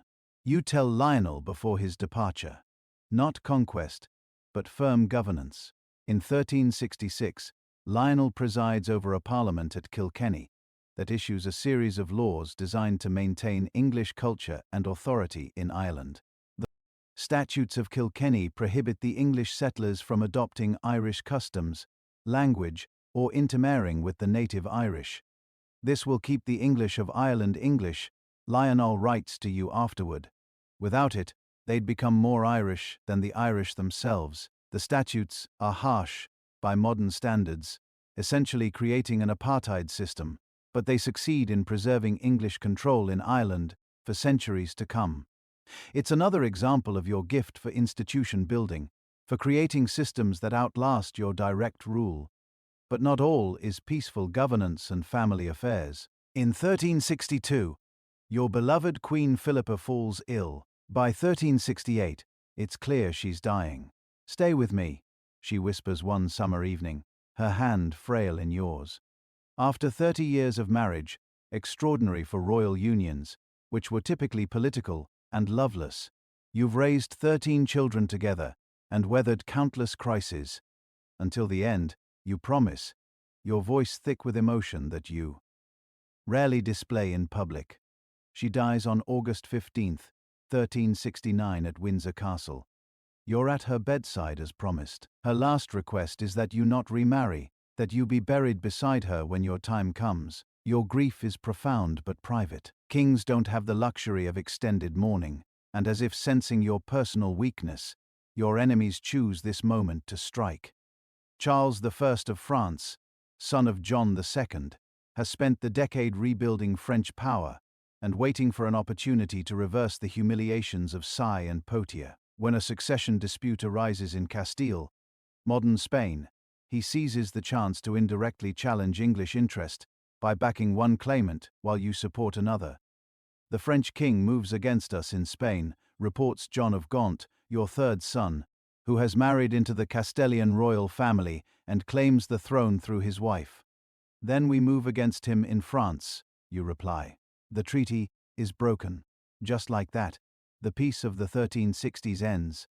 In 1369, Charles V declares the Duchy of Aquitaine forfeit, essentially tearing up the Treaty of Braine. You respond by reasserting your claim to the French throne. The 100 Years' War resumes as if it had merely paused for breath, but this phase of the conflict will be different. You're older now, nearly 60, and for the first time in your life, your health begins to fail. The first serious illness strikes in 1369, a mysterious ailment that leaves you weakened and occasionally confused. My father needs rest, the Black Prince tells the council when you suffer a particularly bad episode. The kingdom's business can wait, but of course, it can't. Medieval kingship is relentlessly demanding, an endless procession of decisions, ceremonies, and crises. There are no weekends, no vacations, no sick days. The crown weighs heaviest when the head beneath it aches. You recover enough to resume governance, but you're changed. The man who once led cavalry charges and fought hand-to-hand at Crécy now struggle, sometimes to follow council debates. Your sons increasingly take on military and administrative responsibilities. The Black Prince leads a major expedition to France in 1370, but this campaign lacks the brilliance of Poitiers.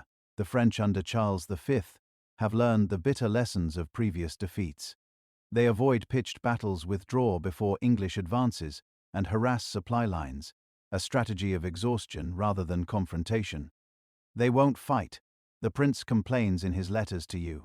They simply melt away, then reappear once we've passed. Patience, you counsel in reply, though you know how frustrating such warfare can be. They must fight eventually or concede the land entirely. But the French have found a third option: attrition. They're content to let English armies march through empty countryside, capturing towns that are quickly retaken once the main force moves on.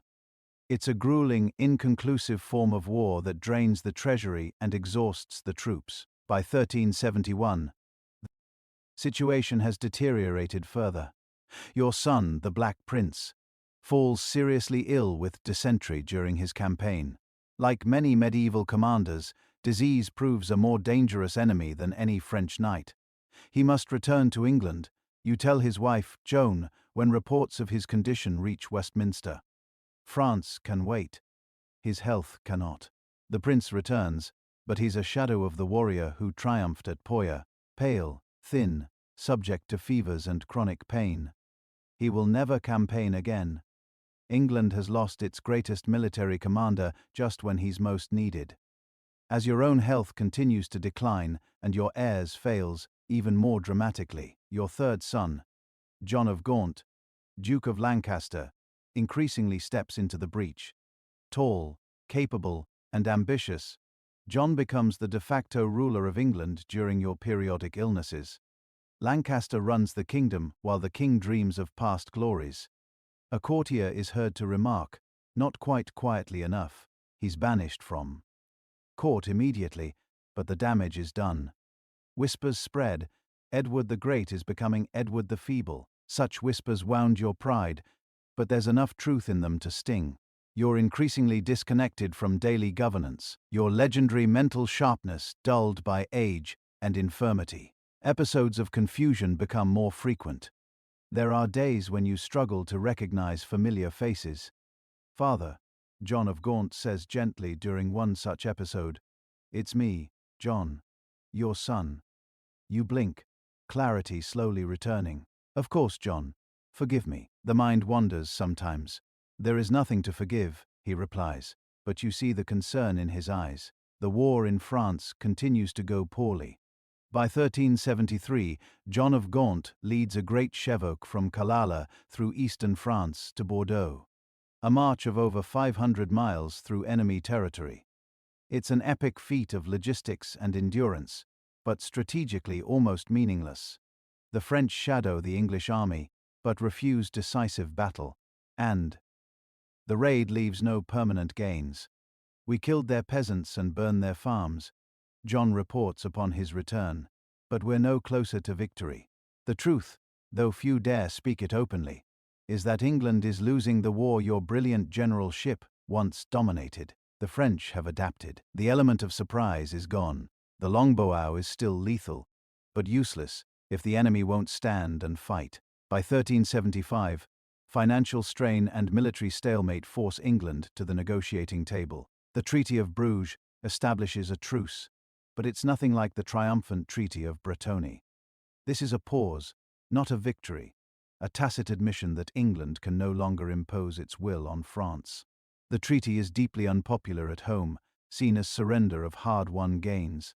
Parliament, which you've empowered throughout your reign by consulting it regularly for taxation, begins to show teeth, criticizing your councillors and demanding reforms.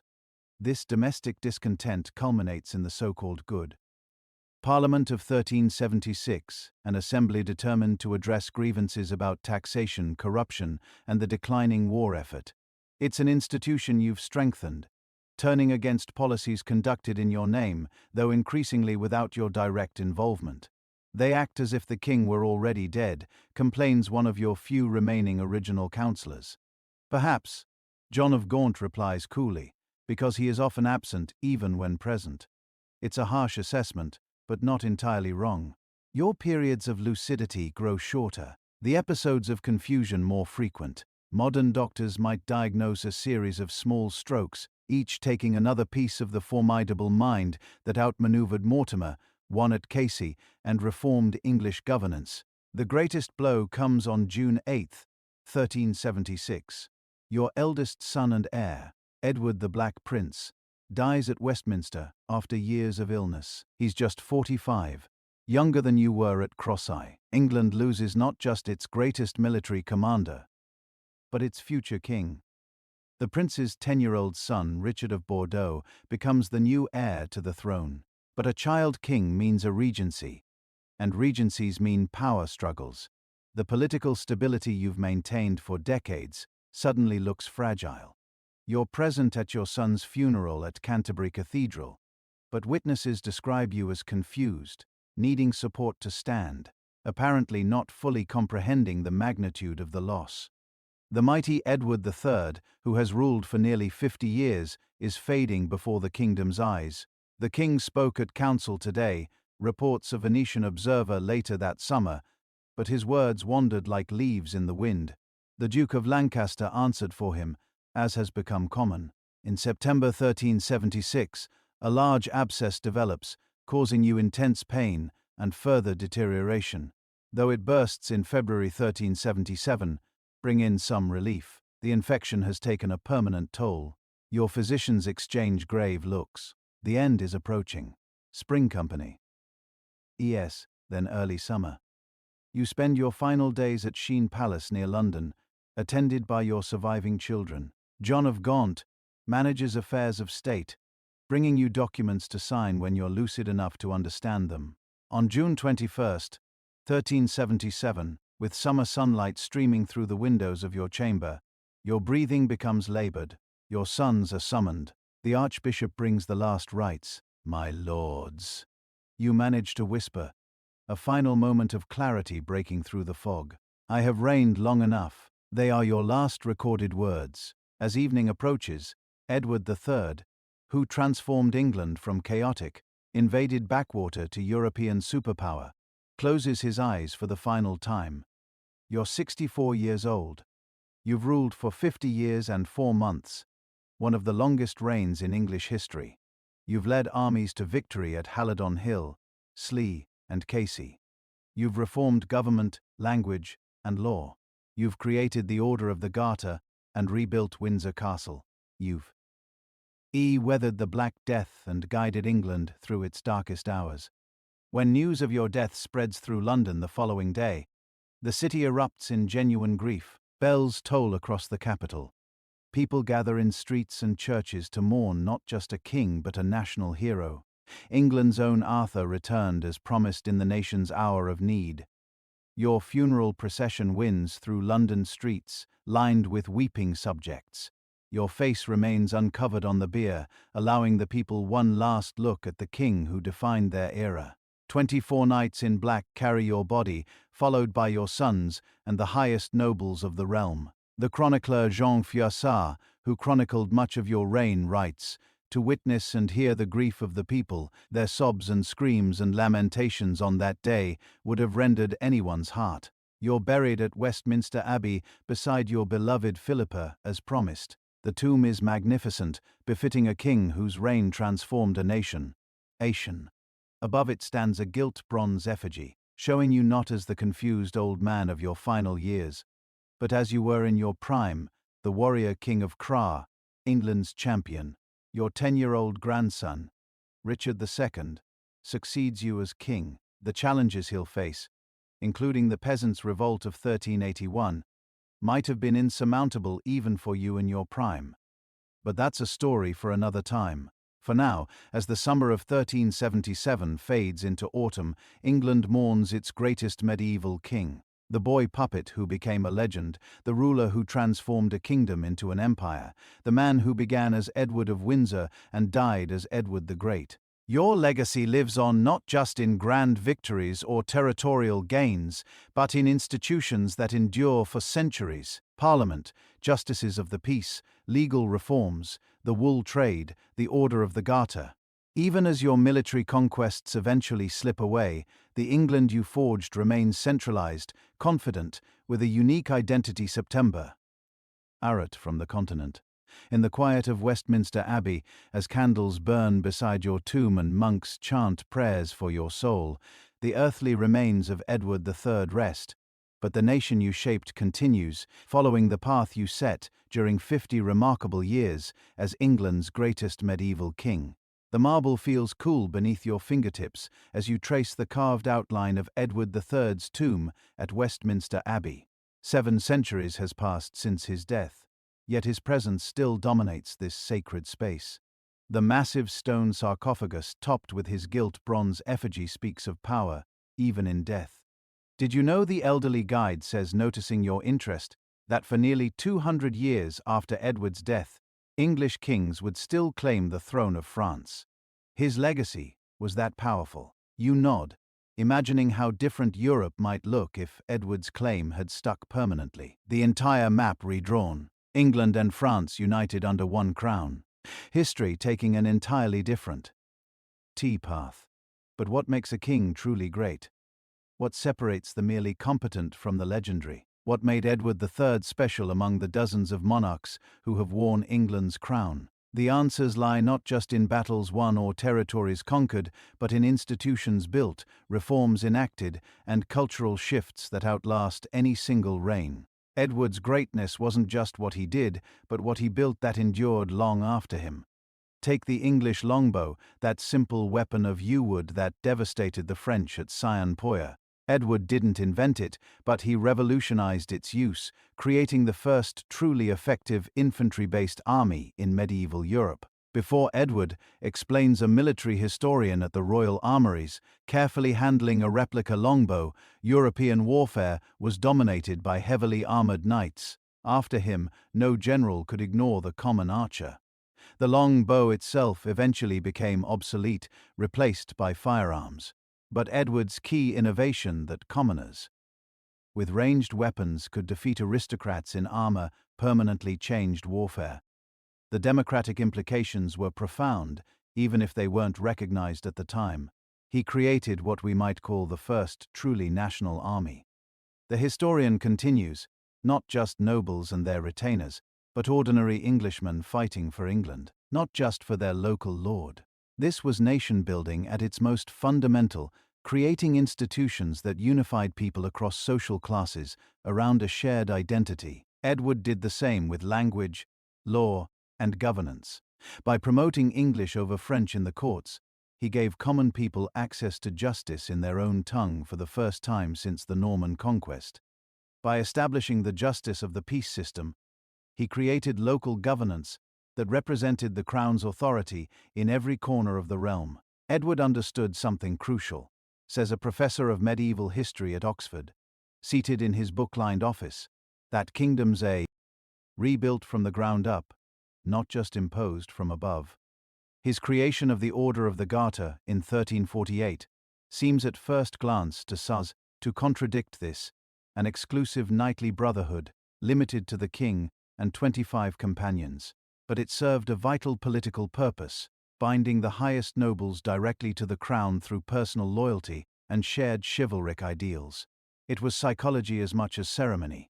The professor explains Edward gave the nobility something they craved: exclusivity, prestige, proximity to the king, while ensuring their loyalty to him personally. The order endures to this day as Britain's highest Chalic order. Its motto, Hanati Malapence, shame on him who thinks evil of it, still adorns royal insignia and state documents. Walking through Windsor Castle, you can still see the chapel where the original Knights of the Garter gathered. Hard to believe, a tour guide tells visitors. But those wooden stalls with the brass nameplates, they're the direct descendants of Edward II. I's original seats for his knights, nearly 700 years of continuous tradition. Few monarchs in history have created institutions with such longevity, but Edward's greatest legacy may have been something less tangible: his role in forging a distinctly English identity separate from continental Europe. Before Edward, England's nobility was essentially Franco-Norman, speaking French, owning lands in France, considering themselves part of a cross-channel aristocracy. After him, they were undeniably English, even as they maintained French connections. The 100 Years' War forced people to choose sides, explains curator at the British Museum, showing a case of 14th-century artifacts. You couldn't be both English and French anymore. Edward didn't just fight for territory. He fought for the idea of England as something distinct. This emerging national identity expressed itself in countless ways: language, law, customs, even clothing. By the end of Edward's reign, English literature was flowery, shing with writers like Geoffrey Chaucer, whose Canterbury Tales captured a distinctly English society in the vernacular language. Without Edward's promotion of English in government, would Chaucer have written in English rather than French, asks a literary scholar. Maybe eventually, but Edward accelerated the process dramatically. Even Parliament, though it existed before Edward, gained new importance during his reign. His constant need for money to finance wars meant frequent parliaments where representatives had to approve new taxes. Each meeting strengthened the institution's role. He probably didn't intend to create parliamentary democracy, chuckles a constitutional historian. But by regularly consulting Parliament for funding, he established the principle that the king needed consent for taxation. That becomes extremely important later. Not that Edward was some enlightened democrat. Far from it. He was a medieval king who believed absolutely in his divine right to rule. But his pragmatism led him to build systems that eventually evolved into more democratic institutions. The fascinating thing about Edward, observes a psychologist specializing in leadership, is how he transformed himself at each stage of his life, from powerless puppet king to warrior, to nation builder, to elder statesman. That's extraordinarily rare. This capacity for reinvention helped Edward overcome setbacks that might have destroyed lesser rulers. When Scotland seemed lost after the disaster of Bannockburn during his father's reign, Edward regrouped and reasserted English control. When the Black Death killed a third of his subjects, he stabilized the economy with the Statute of Laborers. He was adaptable in a way medieval rulers rarely were, says a biographer who has spent decades studying Edward's life. He could admit when tactics weren't working and try something new, a surprisingly modern trait. Yet, for all his achievements, Edward's reputation has fluctuated wildly across the century. Uris. In the Victorian era, historians questioned whether his reign was truly successful, imposing their 19th-century moral values on a 14th-century king. The Victorians couldn't separate warfare from morality, explains a historian of historiography. They saw Edward's French wars as wasteful and pointless because they didn't result in permanent conquest. They missed the nation-building that happened as a result. More recent historians like Ian Mortimer and William Ormrod have restored Edward's reputation, evaluating him on his own terms rather than anachronistic standards.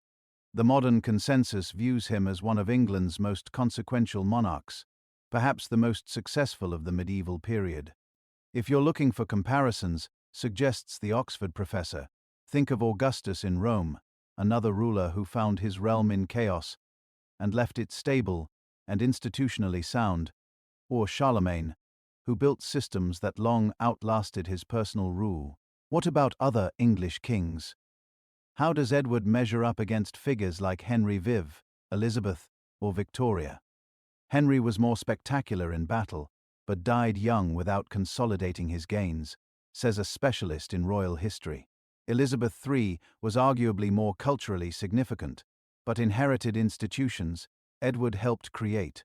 Victoria presided over an empire that stemmed partly from the nation Edward built. Even his grandfather Edward, thus Long Shanks, while formidable, lacks the complete package of military, administrative, and cultural achievements that Edward III assembled. The case for Edward III as England's greatest medieval king is strong, concludes the biographer. 50 years of mostly successful rule, innovative warfare, institutional development, cultural patronage, and remarkable adaptability. Who else checks all those boxes? Of course, medieval kingship came with moral compromises unacceptable to modern sensibilities. Edward's military campaigns included what we would now call war crimes, deliberately. Rate targeting of civilian populations through chevauche that destroyed crops and livelihoods. The Statute of Laborers essentially forced people to work for artificially low wages. You can't apply modern ethics to medieval actions, warns the Oxford professor. Edward lived in a world where might made right, where kings were believed to rule by divine appointment, where the common people were viewed as resources rather than citizens.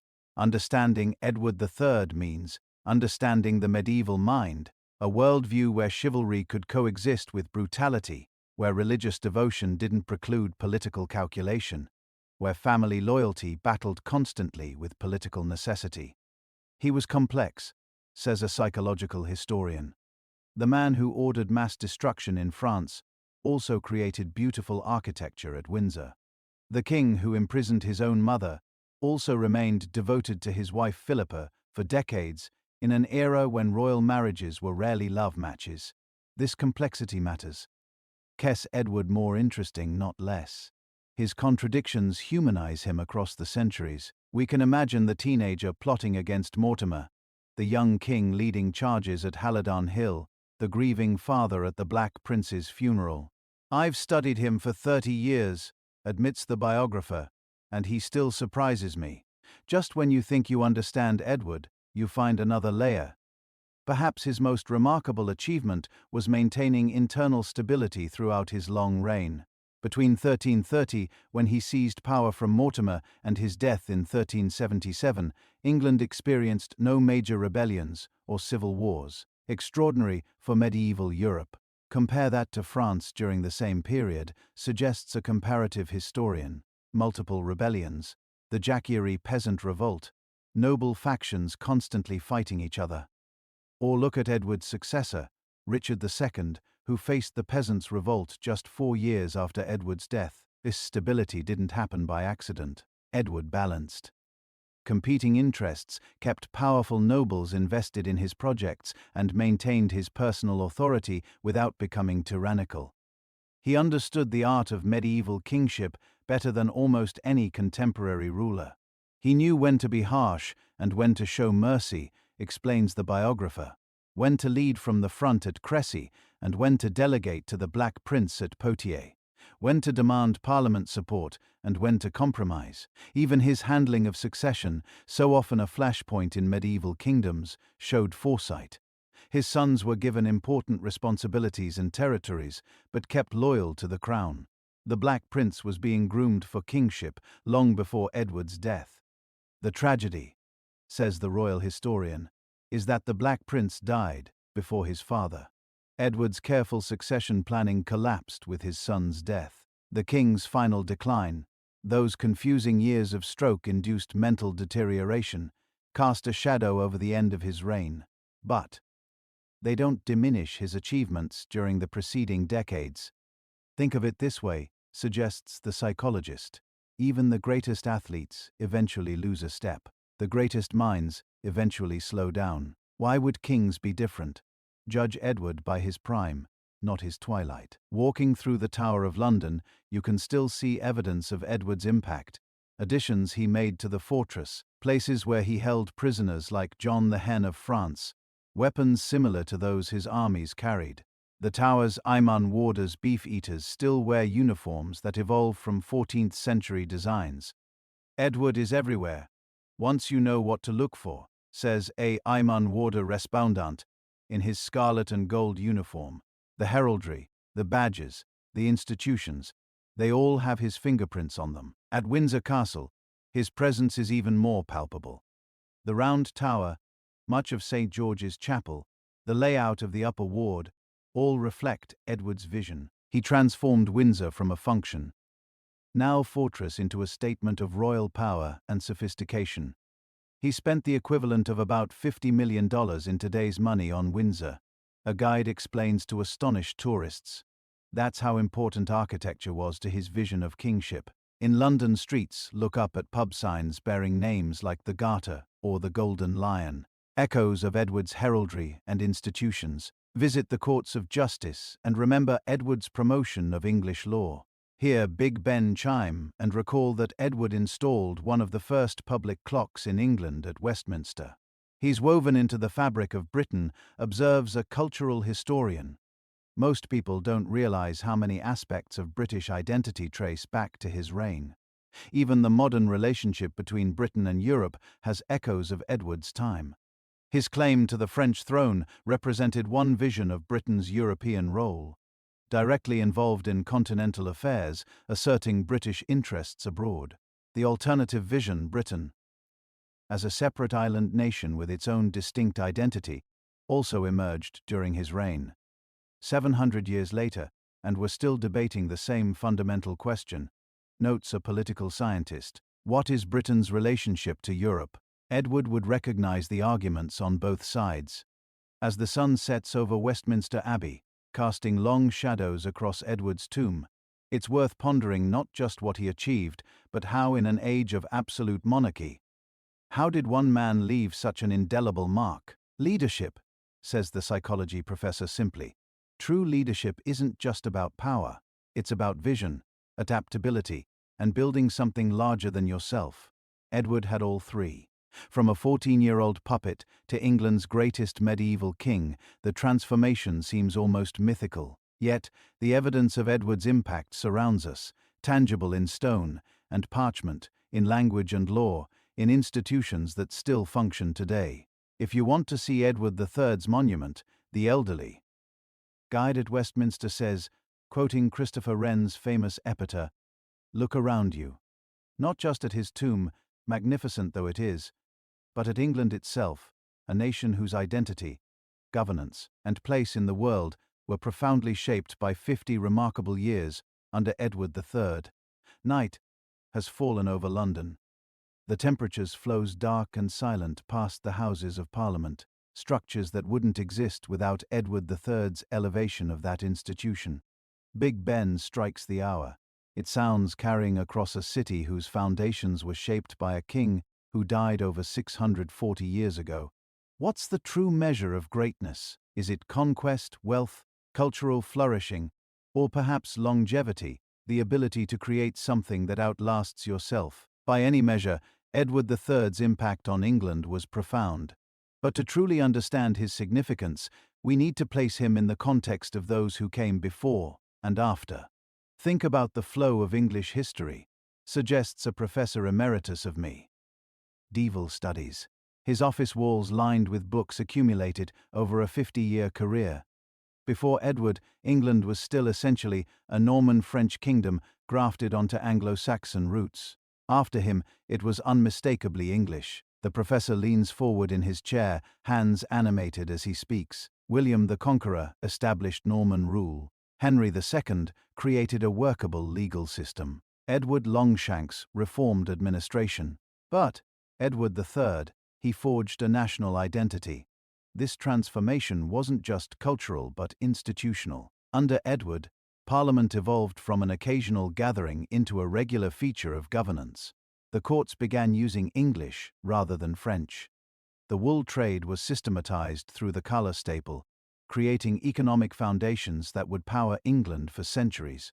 Modern nations need three things, the professor continues: a shared identity, functional institutions, and economic strength. Edward built all three. That's why I consider him England's greatest medieval king. But not everyone agrees with this assessment. Walking through the British Museum's medieval gallery, a different historian offers an alternative perspective.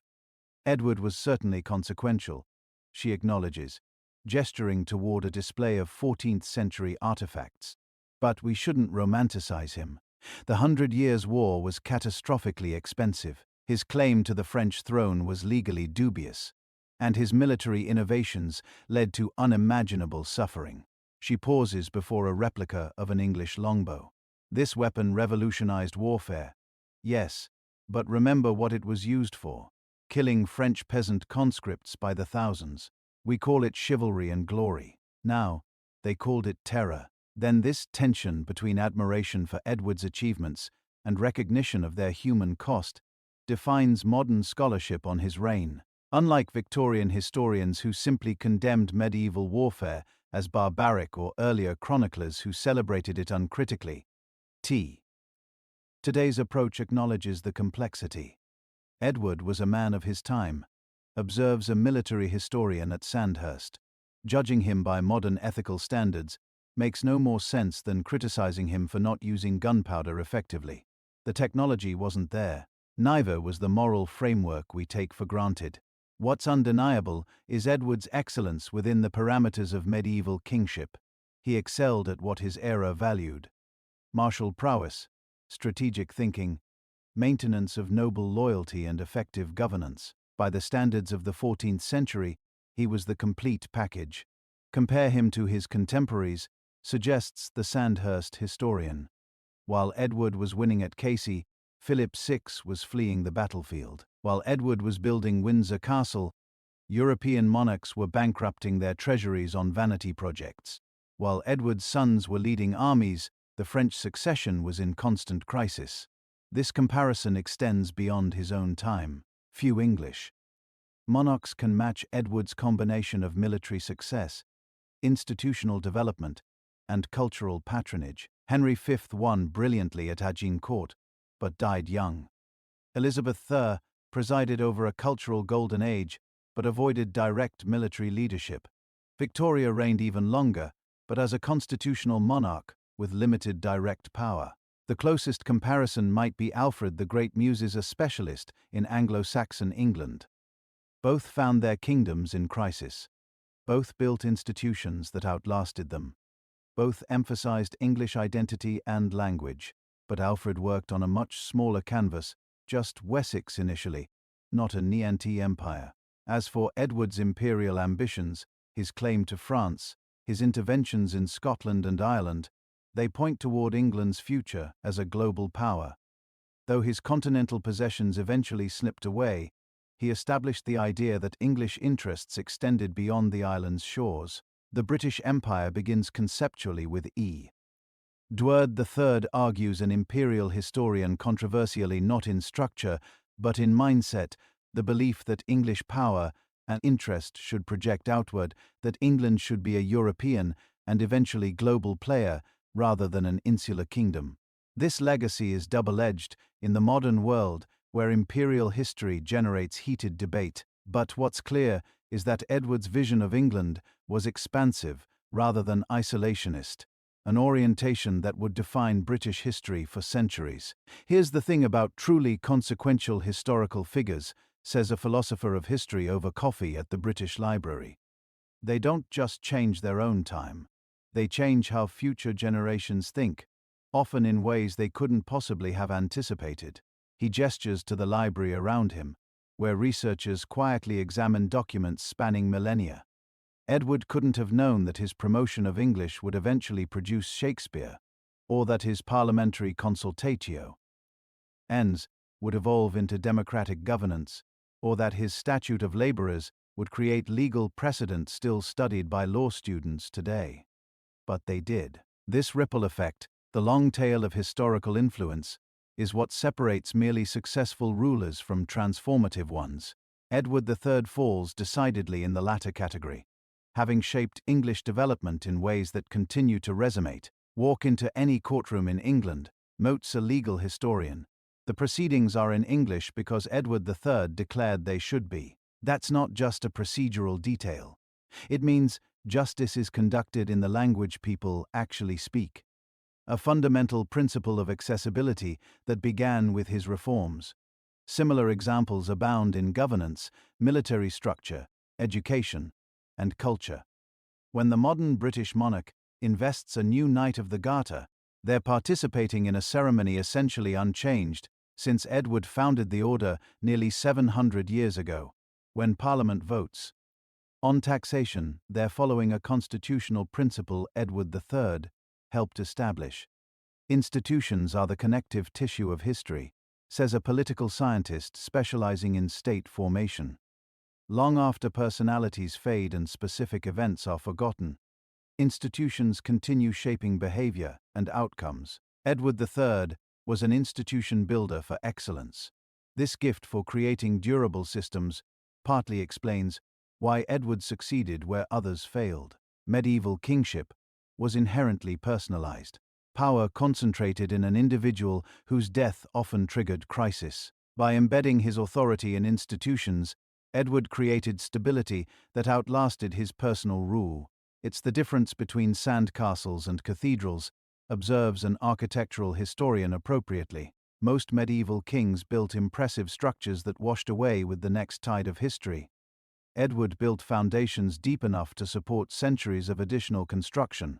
Even Edward's famous grandeur, the elaborate ceremonies, the magnificent tournaments, the splendor of his court, served institutional purposes.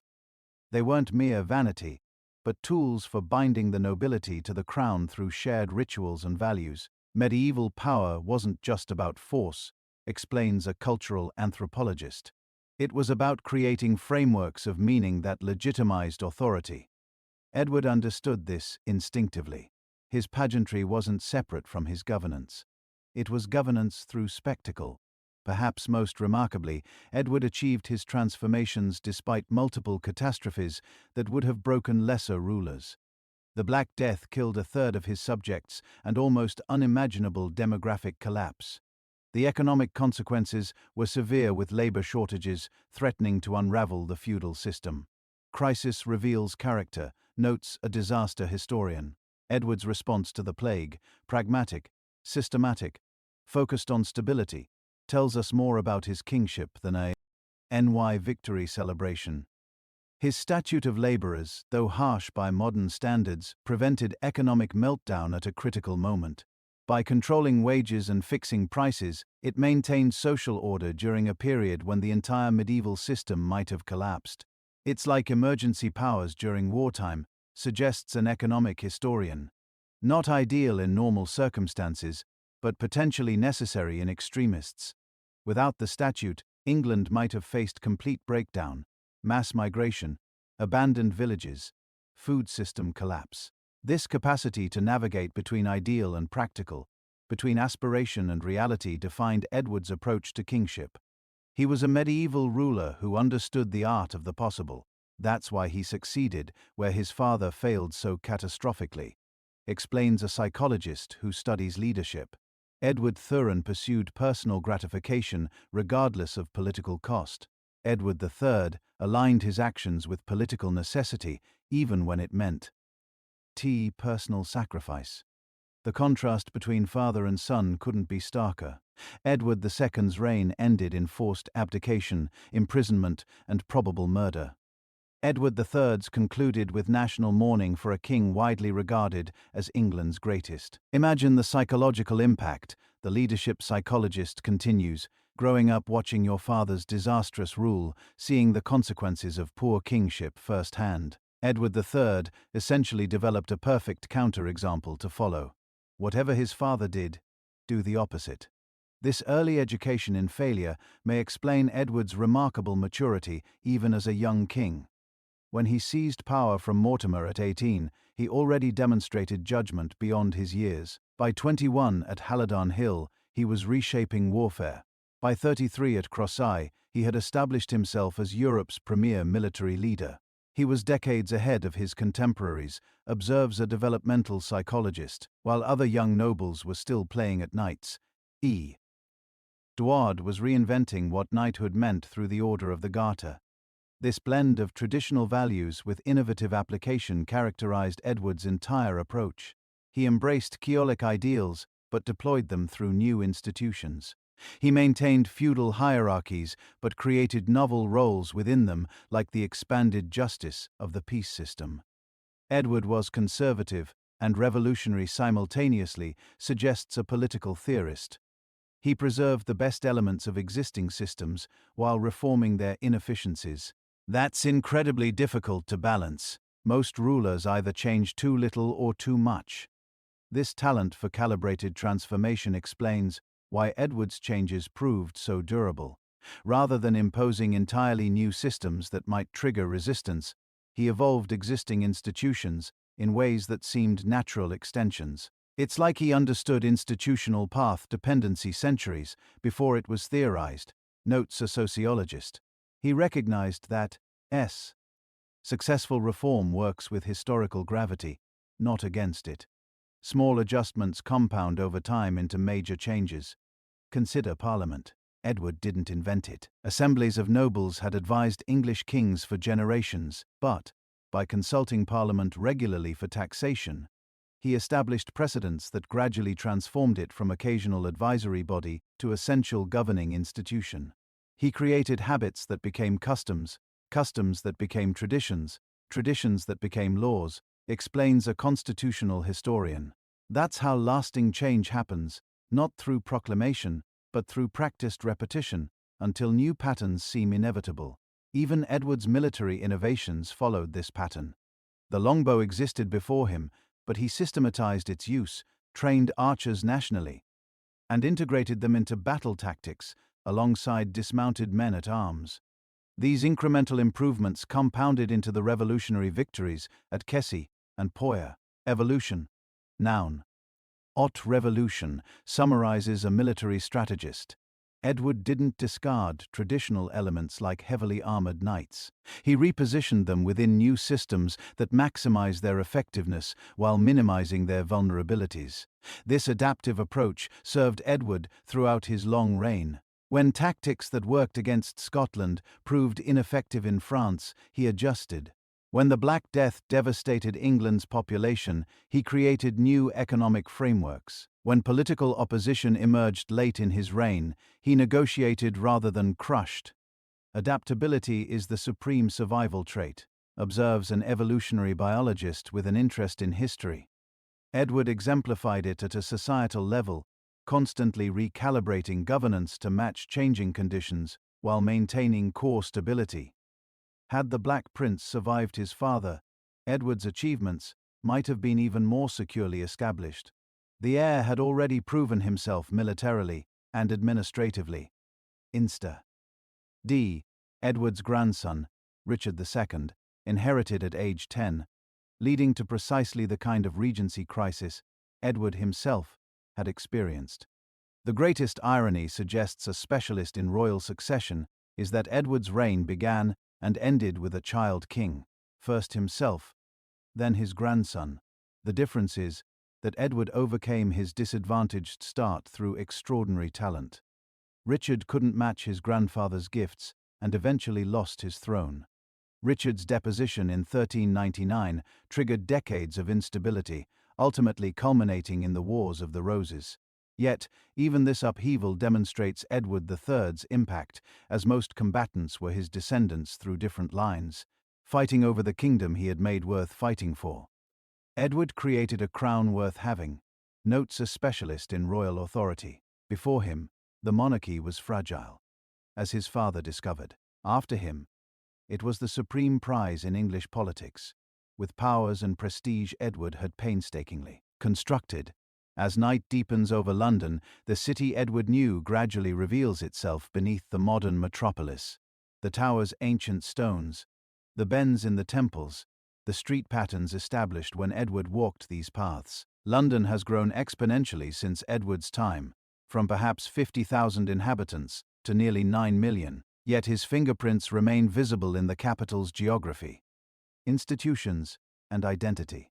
The City of London still operates under governance structures dating to his reign.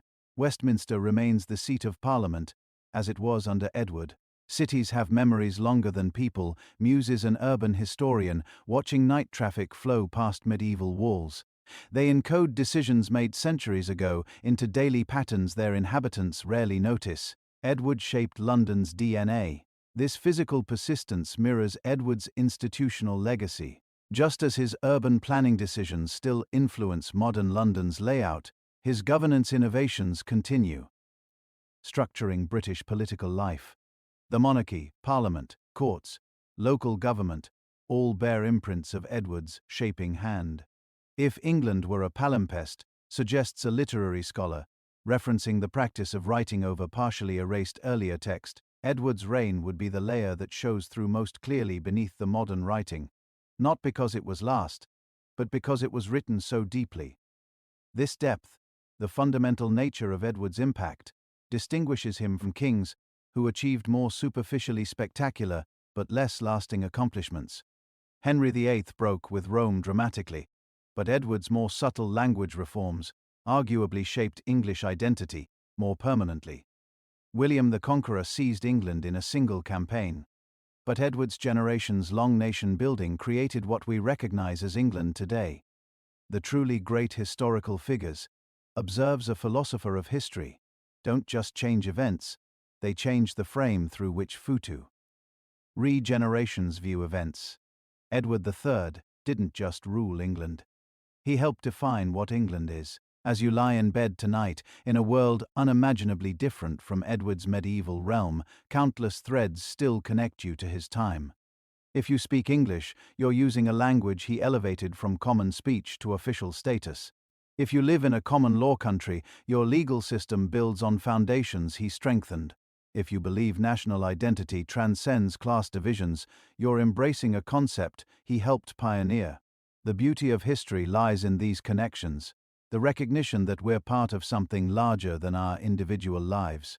Edward III could no more have imagined our world than we can truly understand his, yet the bridge between then and now stands firm, built from the institutions, the language, and the identity he helped forge. History is not just about what happened, an elderly guide at Westminster Abbey once said, standing beside Edward's tomb as the last visitors departed for the evening. It is about what continues to happen because of what happened. Edward III continues to happen.